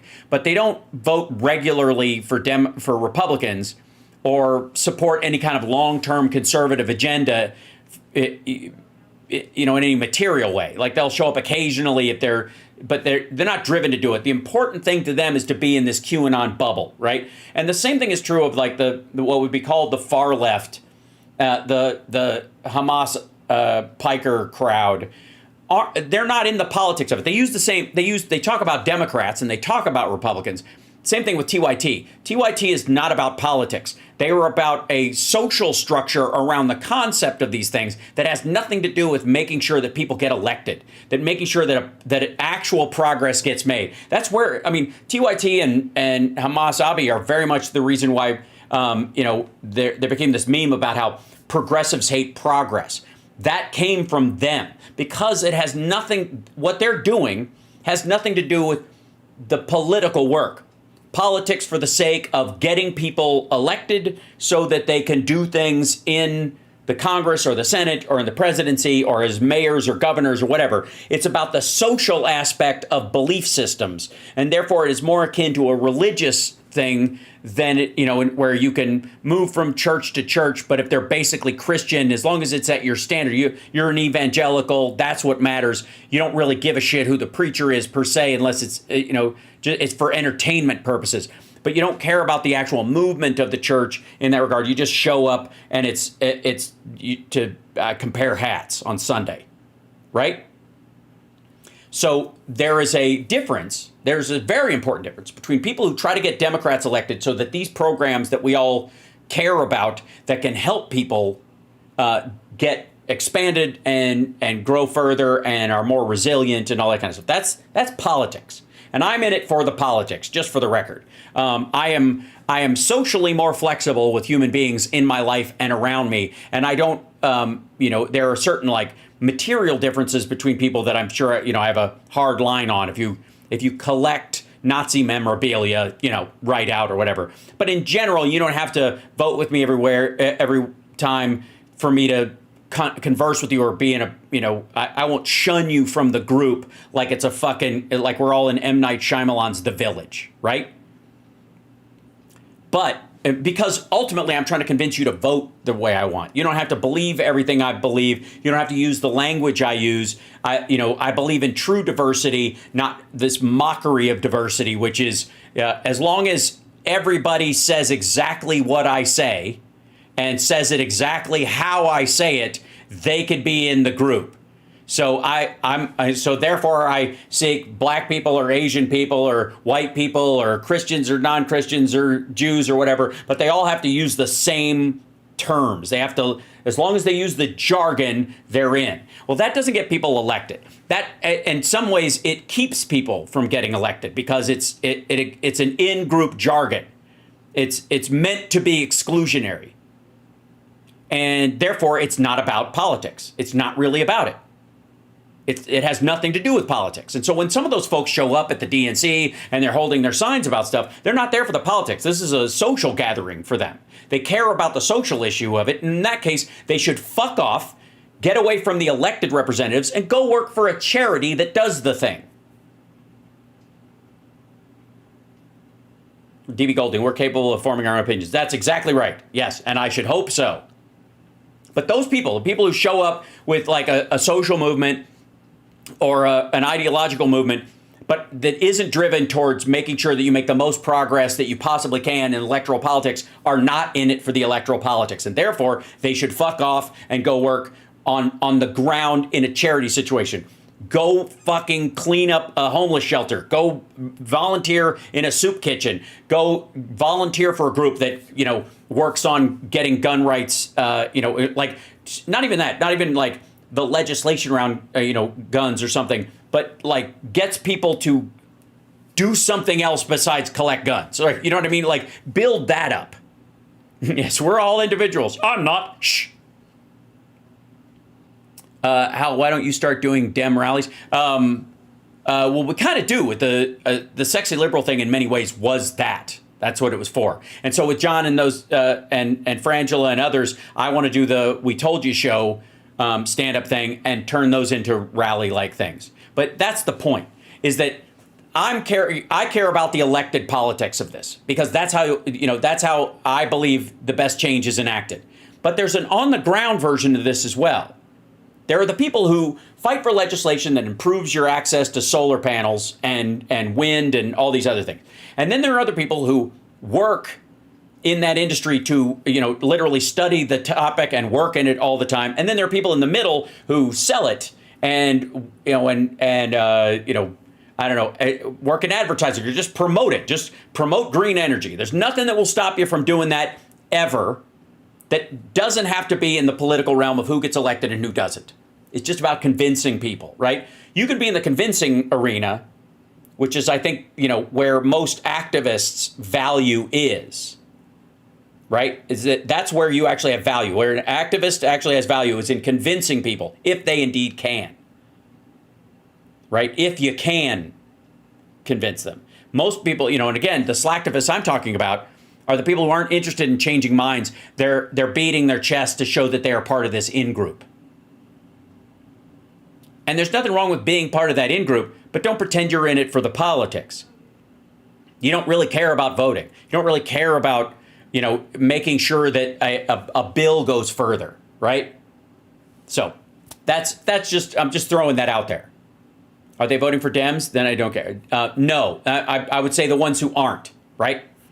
And again, if you are voting for Dems and you go, I'm here to vote for them, this is what I care about. That's different from fuck this guy, which is what a lot of those folks were doing. The purity test crowd were doing in front of the DNC. And again, these people were marching in front of the DNC, but not Mar-a-Lago, right? They were there when the Democrats were there, but they wouldn't go anywhere near Mar-a-Lago when Netanyahu was there. That's the point. And there's a bunch of, on almost every issue, you'll see a bunch of people like that. And I think there needs to be a clear delineation, Claire de Lune. There needs to be a clear delineation between people who are in it for the electoral politics and people who are in it for these, socio-cultural aspects of it. And there's nothing wrong with that. But once they venture into the political side, that's when they start undermining the chance for people to get elected and start insisting on language police and those kind of things. And it's not that they're wrong to do what they're doing. They're just in the wrong arena. Okay? So just throwing that out there. Now, on that end, Michael Bennet introduced a bill that would ban executives from issuing and endorsing stablecoins. Senator from Colorado. Thank you, Mr. President. I offer my amendment to prevent the President and Vice President from using their public office for personal enrichment. Donald Trump has already benefited enormously from his ability to issue stable coins, as everybody in the world knows. His World Liberty Financial, of which he and his family have an overwhelming stake, issued a stable coin just the other month. This stable coin was chosen by companies throughout the Middle East to facilitate a $2 billion investment in Binance. The President's company will now reap interest and trading fees on billions of dollars while also raising concerns about undue influence and our national security. We shouldn't have to wonder if the President of the United States is favoring the interests of a foreign nation or a private crypto exchange like Binance because he stands to personally profit. Right. So, again, will this make it and be voted on right now? No. Will it if Dems take over the House and the Senate next time? Yes. And therefore, I rest my case. If you care about this, and if you care about whether or not the President of the United States basically can sell influence on the black market using crypto from this point in history going forward, if you care about that at all, there are a couple of ways to show that you care about that in the world. Actually put the rubber to the road, actually make an impact about something that you allegedly give a shit about. One of them is, yes, we are sure. One of them is that you can talk about it online, do YouTube videos, and draw people's attention to it to the point where there's a general groundswell there where in the next few election cycles, there doesn't have to be a law because people in general just wouldn't vote for somebody who would do that, who won't pledge to not do that. In the same way that, not showing your tax returns would be sketch, right? Democrats usually lean that way, but that's how you would talk about it. You convince people long-term that way to decide this is an ethical line that no person I would vote for can cross because there's too much opportunity for them to be bought. Yes? Okay, you could do that. You could go on, you could buy into one, you could, invest in crypto till you're blue in the face and then hamstring a bunch of them, undermine these stable coins on purpose using your buying power within the stable coin environment to basically crash them so no one dares do it again. Right? You can do that. That's another way to do it. It's a long shot, but it's another way of taking what you give a shit about or allegedly give a shit about and making a meaningful impact in the world. The obvious and easy one is if you vote for Democrats, and they will pass a bill like this one. They will definitely pass Bennett's bill. This will definitely get to the floor and definitely get passed, and a Democratic president would definitely sign it. Just saying. the easiest thing in the world. Just voting Democrat in this situation would be the single most impactful thing, but low effort, big impact. Right? Democrats are typically boring and know what they're doing. Republicans are loud characters who know nothing. There's definitely a psychological thing there. A psychology thing. Yeah, absolutely. Yes, it's more showy. Sure.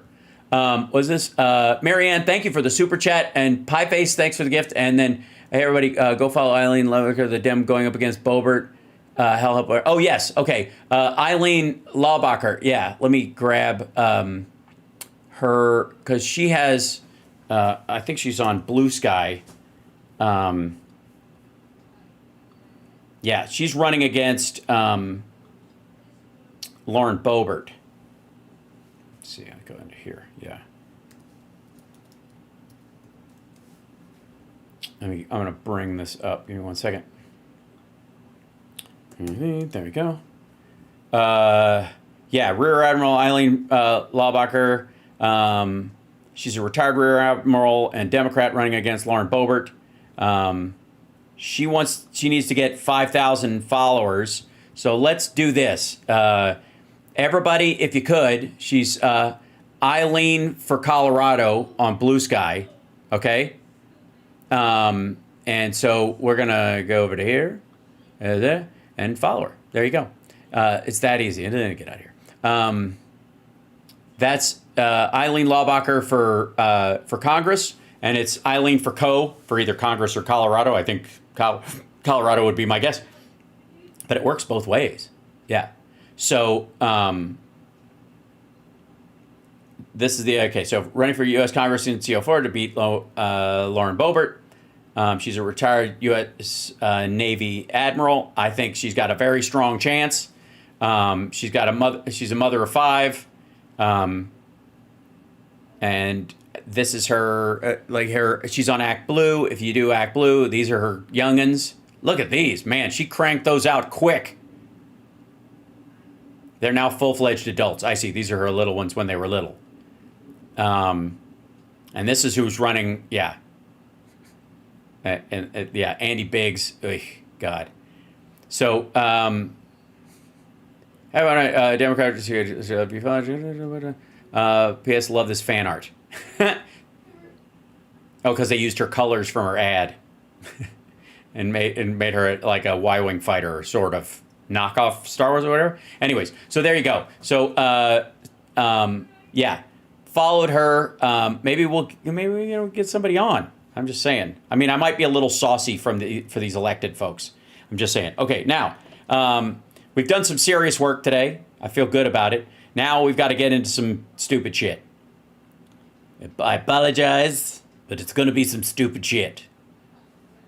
I'll show you what I mean. Here's how George Soros exploited USAID to get millions for his pet projects, which is, I think, to save people's lives, but we'll see. One of the striking things, Matt, as we close out, I remember that Elon Musk said a few weeks ago, he said, a lot of people think that Soros is like funding all this stuff with these NGOs, giving away all his money. He goes, actually, no. Soros is giving a tiny fraction of the money. Then what happens is that money is used to lobby for government money to flow to these NGOs. Yes, he's just paying their lobbyists. Yeah, that's exactly how it works. So Soros is doing nothing more than providing the seed money to open up the federal spigot, the federal faucet. Why would that do that? Thanks, Coach Cher. Nice. Why? How would that guarantee things? Like, his involvement in some ways would make stuff political kryptonite in some cases. You mean he just donates to these things, and once they reach a level where they're actually making an impact because of his primary money, then governments start stepping in because they show themselves to be effective organizations, and he's the very first big donor that goes towards these things. And to that degree, you can see not only that this is very... I have not gotten a Soros check yet. I'm waiting for it patiently. Clever on the Soros's part, but ultimately it's a racket that is extracting money that is looting the treasury, extracting money from the taxpayer to fund all these left-wing causes. It's like. Also, no, it isn't. Like, not even a fuck. USAID is a drop in the fucking bucket. And the subset of subset that he would have any involvement in, he's got toes in everything USAID does, is ridiculous. Again, this is just like, how do we use the scary Jew to make people hate USAID? It's big on the far left right now and the far right, hating Jews. So let's just pick a Jew and go after him. I put in 10 cents and then we get 90 cents from the government. Yep. So Soros is getting basically 10x on his money. Yeah, so USAID, we know for a fact they've given at least $270 million to Soros, groups that Soros himself played a role in starting. Now, $270 million of what, 50 billion a year? So starting when? Since forever? Maybe that's because these organizations were actually good for it? Obviously, there are groups that Soros funds that also got money from USAID, and I haven't seen any estimates on how much that is, but presumably it has to be bigger. And one of the things... Why? Why would you presume that? Arguably, if he's funding them, that means he's kicking in after they already exist, so maybe they're getting less. Presumably, it would be less. That Soros did with USAID that has been not as reported on was under the Obama administration, he was able to get them to change the rules for what you have to do to qualify for aid. And it's left-wing things like you have to support drug decriminalization, the LGBT whatever that acronym is now, LGBT agenda, and support decriminalizing prostitution, and it's just... No, you don't. No, you don't. You do not have to be for those things to get money from USAID. No, you don't. Things where if you're, a group that wants to build a well in Uganda, you're going, what the hell is all this for? But any group that could reasonably have any sort of political leanings or operations then has to adopt this whole left-wing agenda. And it's ironic because under Bush, there were certain strings for projects in Africa where you had to do things like oppose, legal prostitution and things that would cause AIDS to spread. And Soros sued to get those laws overturned on the basis that it was violating free speech. Meanwhile, the second a Democrat's in office, he does the... Okay, so the free speech of the people that are trying to help dig the well. So to dig the well, here's a good idea. How about whether they support, the country itself supports the legalization of prostitution or decriminalization of drugs or not, the money goes to dig a well if people need a well dug. So they repealed those rules that were unnecessarily on there. And to him, that means Soros fought to make those legal. So they were like, you have to criminalize these kind of drugs and you have to criminalize prostitution. You have to criminalize these certain things, or we're not going to help you guys, feed your people or fix this problem. And Obama repealed that because the people that are starving or lacking water, it's not their fault that the government or the city or wherever they are has a certain policy. Exact same thing, but for the causes he wants. So obviously the free speech was not a real concern for him. Matt, this is all interesting stuff. Keep up the good work. It's kind of not, though. I think this investigative stuff is just really important to give us. What investigation? This is just subjective whining. A factual basis of understanding these nefarious. No, bullshit. This is not a factual details where we have to understand at all. No. What this guy's pointing out is that the Bush administration had draconian, unnecessary laws on top of, aid that were causing more people to die or suffer unnecessarily. That's what it was. And the Obama administration removed them because they were erring on the side of saving lives first. And so what this asshole is saying is that we're by repealing those laws because they were draconian and unnecessary and not germane to the project at hand. By repealing those laws, you fought for the legalization of those things. You're for those things instead of saying dealing with those things has nothing to do with the job at hand.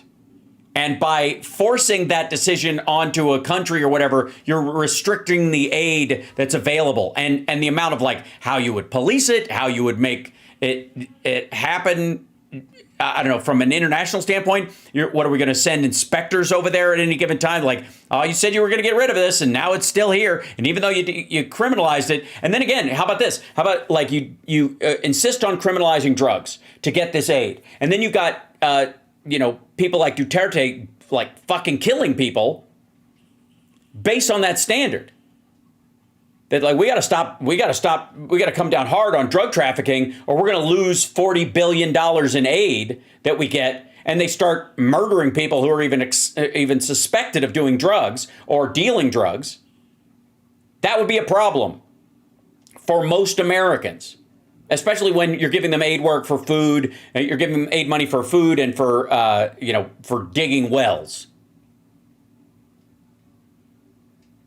And it's an unnecessary cost on top of that.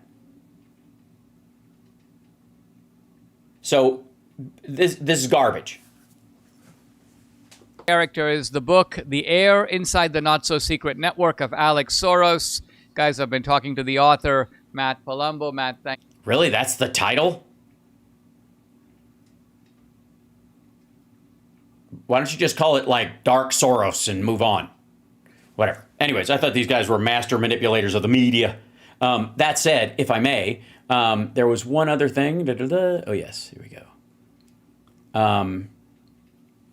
Can I jump into two stupid things real quick? Okay. So there is the DNC is working to win back men because they lost them during the last election cycle and they're trying to win them back.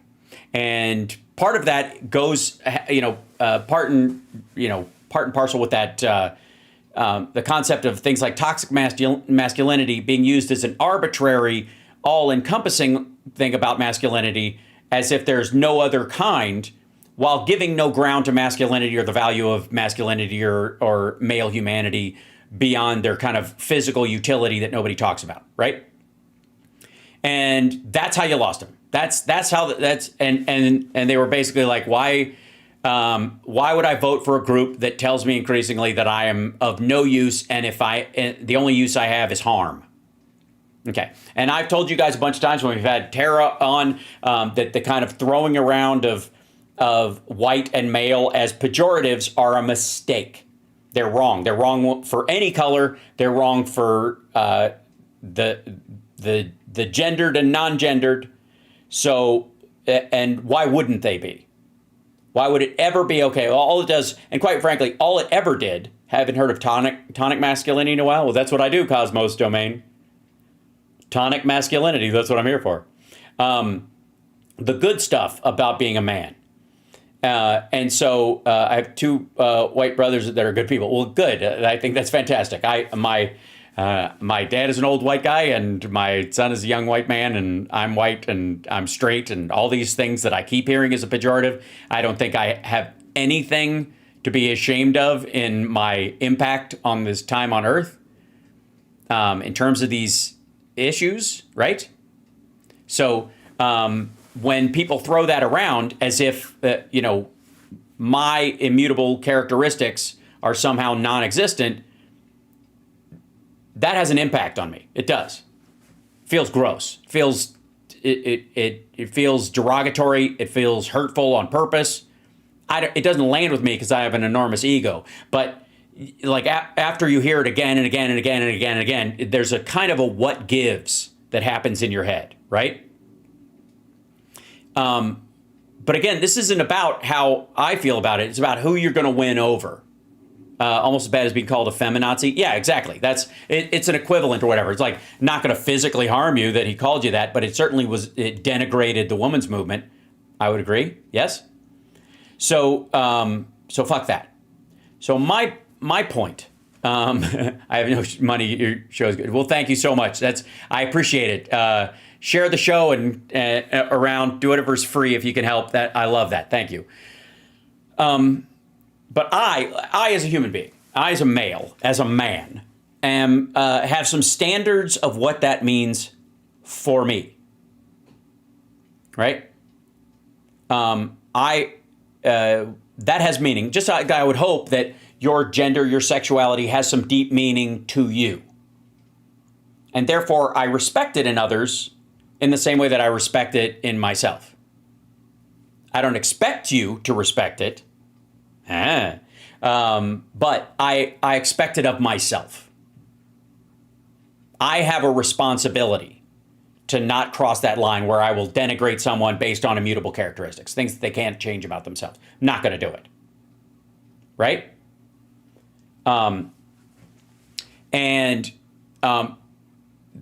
That's not a standard I insist other people have. Because by insisting it's a standard other people have, then they wouldn't have it of their own free will. Embrace the feminine in you. You're kidding, right?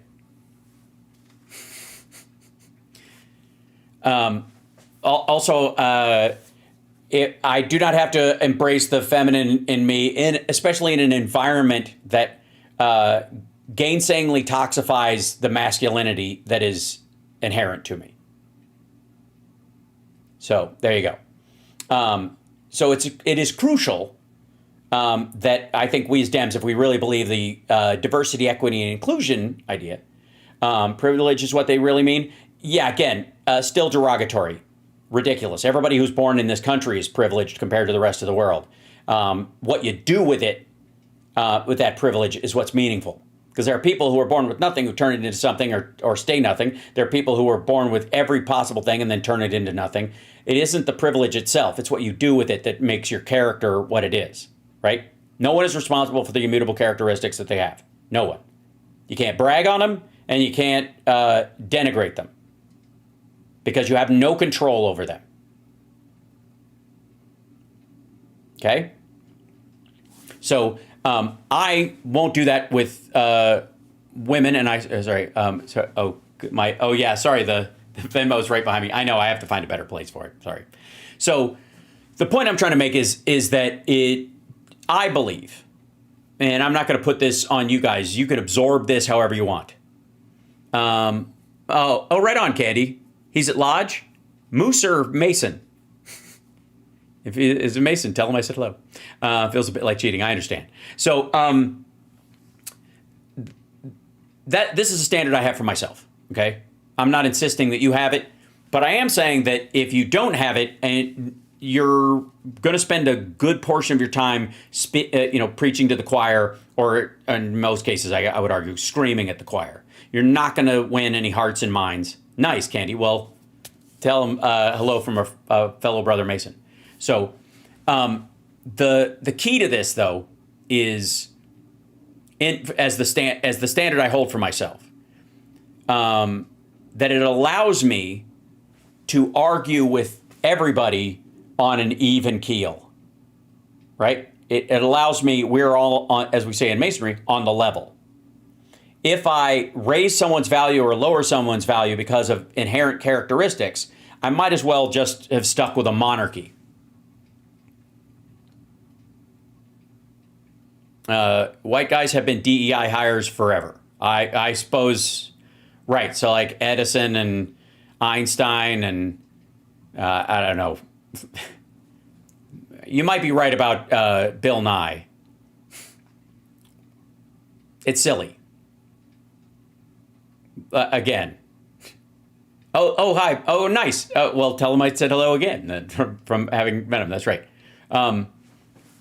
So it's a key to it. Look, you're never going to move me on this, by the way, just for the record. You're never going to move me on this idea that I'm 32nd degree. You're never going to move me on this idea that you can mock someone based on characteristics they have no control over. I'm not going to be moved on that. Never. I view it bigoted at best and racist, misogynistic, or misandrist at worst. Just not going to happen. Do you have a song called Calling People Gay? No, I have a song called Gay that is as part of this part.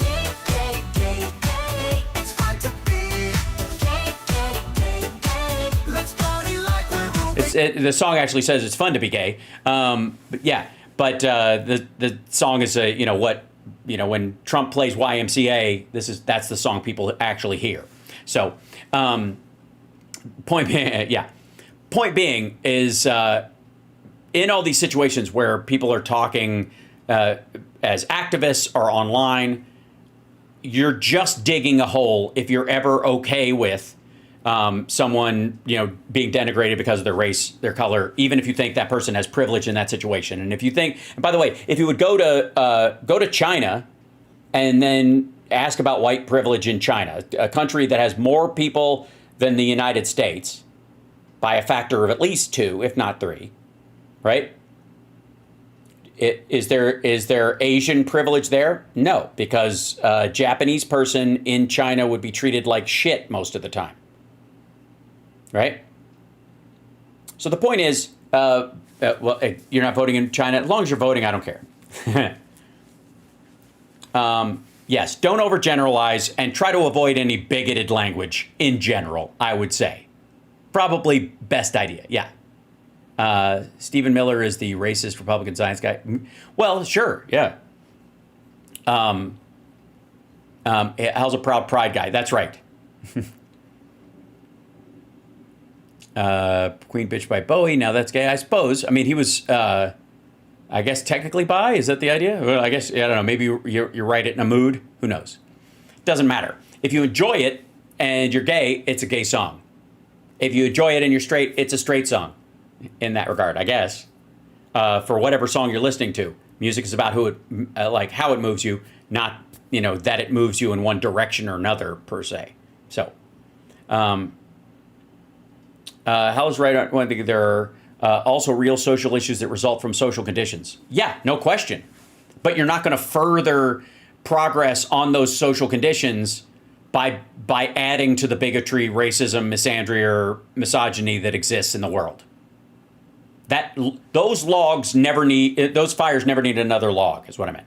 Those fires never need another log. They are a perpetual burning machine. Okay? Why Fear the Rainbow? I agree. Why are there so many songs about rainbows? Now, why do I bring this up? Because the Democrats are working on trying to win men over because they lost them so horribly because they spent a lot of money and a lot of time and a lot of lip service denigrating the worst kind of men as if they're the norm. And the end result was a lot of men felt put off by it and either didn't vote, which is I think how a lot of them reacted, or voted for Trump in some cases.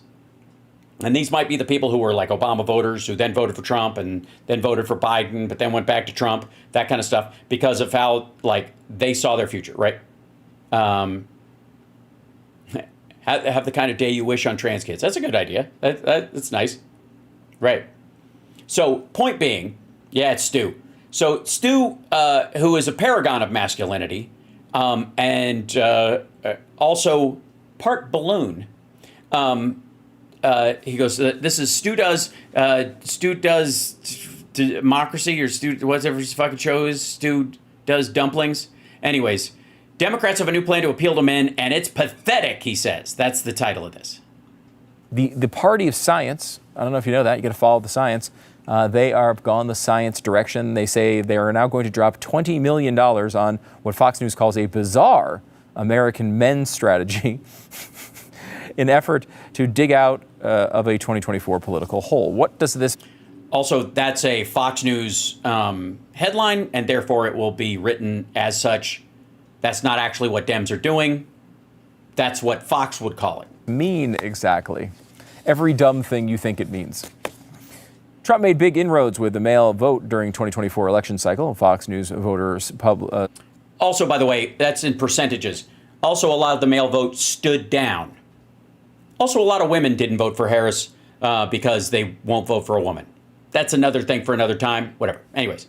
A survey published in November found that men aged 18 to 44 supported Trump at 53%, compared to former Vice President Kamala Harris at 45%.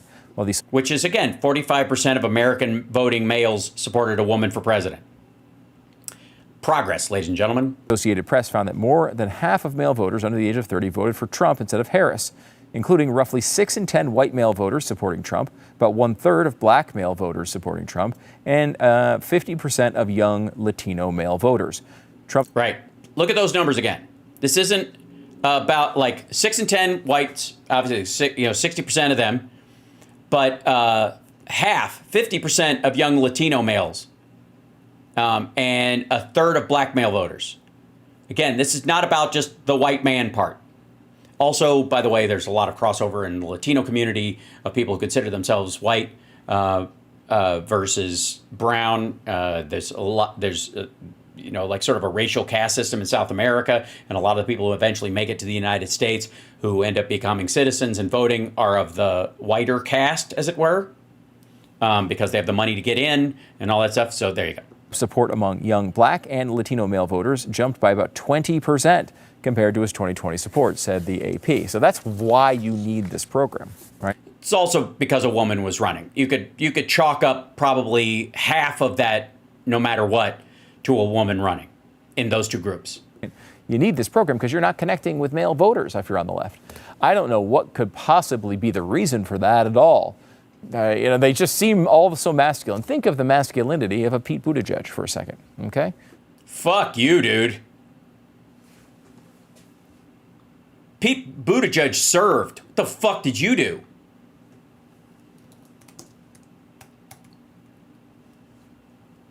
Okay. Jesus. Let's see. Da-da-da.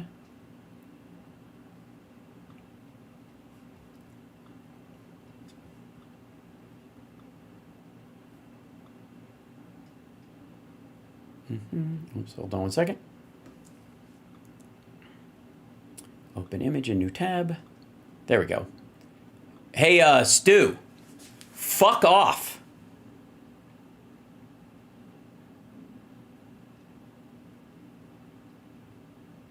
Pete Buttigieg, even if you have it, and this is anti-gay bigotry on Stu's part. I'm not typing. I was looking up something specific. This is Pete Buttigieg in Afghanistan. Something that Stu not only didn't do, but could not do.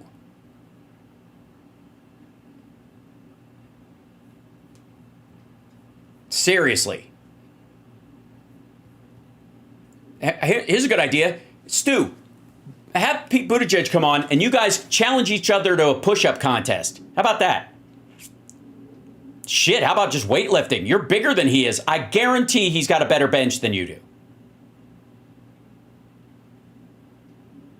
The issue you have is that while serving in Afghanistan honorably and serving honorably as the in the Department of Transportation as the Secretary of Transportation, as a good man, he happens to be gay, and that's the part you think. And he's articulate. That's the other thing too, is that he can speak in complete sentences. I mean, I had to get more masculine than that. He's fuck you, Stu. Jesus.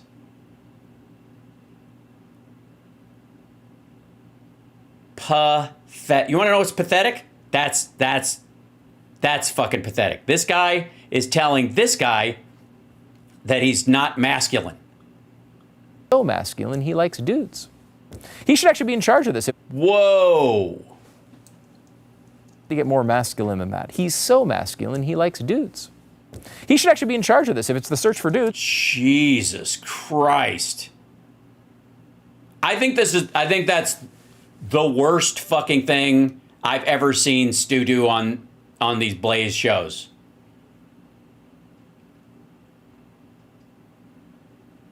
Good God. Also, by the way, a June 2nd show, which means he's doing this during Pride Month specifically. I'm over time anyways, so I don't feel like dealing with any more of Stu, but holy shit. So I think we've put to bed tonight the idea that Stu is somehow the soft, weak, relatively harmless member of the Blaze. And in reality, we just all know that Stu wouldn't have the job he has being, Glenn Beck's nudicle if he wasn't that gross, if he wasn't that much of a bigot, if he wasn't that much of a piece of shit. He's, wow. I gotta say, I'm surprised that's where that went. Why am I surprised? Because he's usually too much of a puss to actually say anything that direct, quite frankly.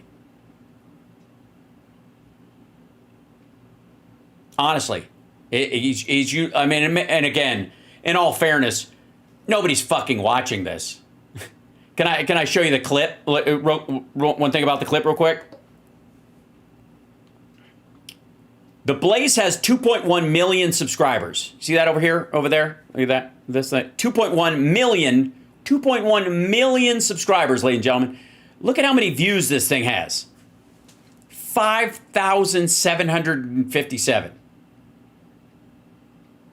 Somebody is trying to drive up their numbers by being incendiary and inciting. Yeah, what a fucking way. And he's got 597 thumbs up. We don't know how many. He's got thumbs down turned off. What an absolute wiener. So, on that note, grumble. I'll see you guys tomorrow. The Major is going to be back with us. He was away, and he's running a great campaign. So we'll have the Major on tomorrow morning and Phil. And then in the afternoon, I have a special clip that I need to show you guys. Good Lord. Okay, now I'm not angry. Yeah, right. Yeah, see, that's what I mean. Like, you're like, this fucker. And you're like, dude, if it wasn't for me, more people will see my clip of that than his clip of his actual show. And they've got 2 million subscribers over there.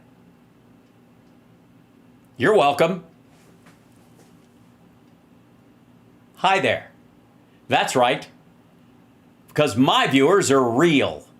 Also, I don't know if I had a chance to thank the maggots, but I appreciate you guys being here every single time. And I will, let's see. Yeah. I will see you guys in the morning. I'm literally grumbly right now. I'm like aggravated by that fucker. Okay. By the way, I don't know why I kind of slow waddled, response to fucking Stu over the years. Now, yeah, kid gloves are off.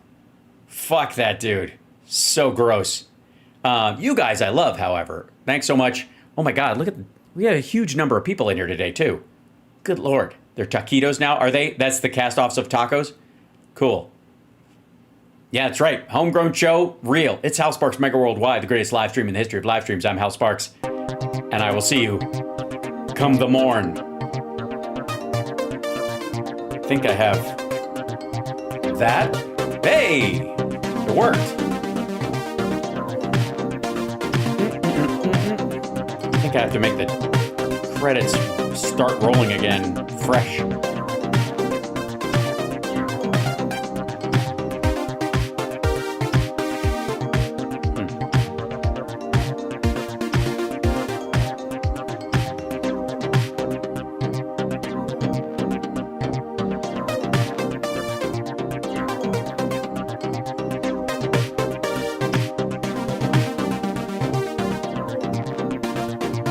Okay, now it'll run fresh. There we go. Hey! Pancakes! Excellent.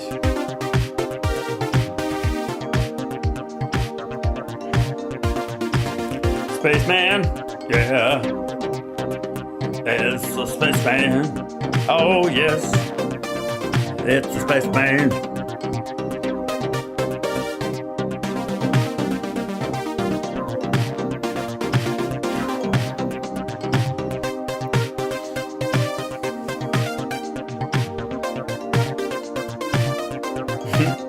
Pizza with pineapple. What? What? Twitch, let me see you. Who's subscribing on Twitch right now? Who's subscribing on Twitch right now? Who is subscribing on Twitch right now? Who is it?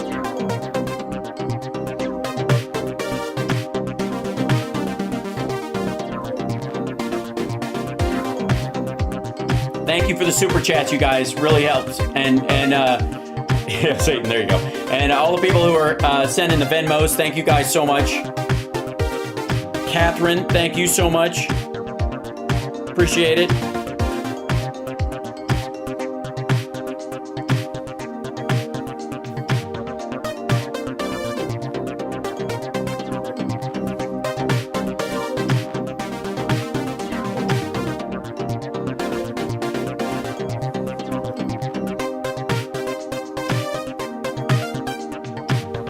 Pride.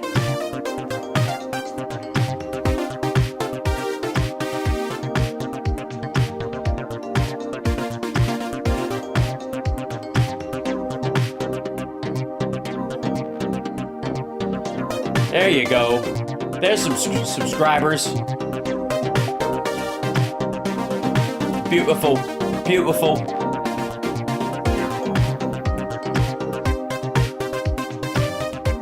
That was really cool, by the way. Bullshit! I know it's a bit silly. Just a moment. Just a moment. This man's obviously a lunatic. I'm calling security.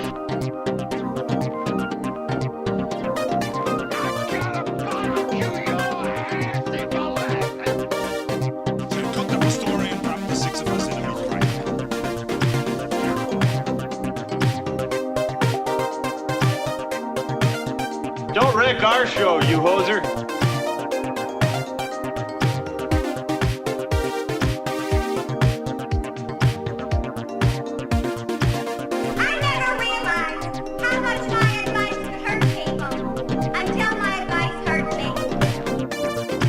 I love lamb. We need hell, I need. I'm a mess without her. I miss you so damn much. I miss being with you. I miss being near you. I miss your laugh. I miss your scent. I miss your musk. And when this all gets sorted out, I think you and me should get an apartment together. Sportos, motorheads, geeks, sluts, bloods, wastoids, dweebies, dickheads. They all adore him. They think he's a righteous dude. Just the facts, man. Moon River.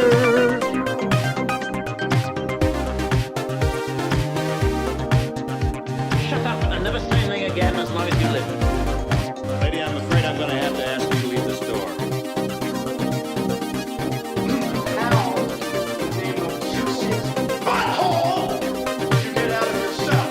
Did IQs just drop sharply while I was away?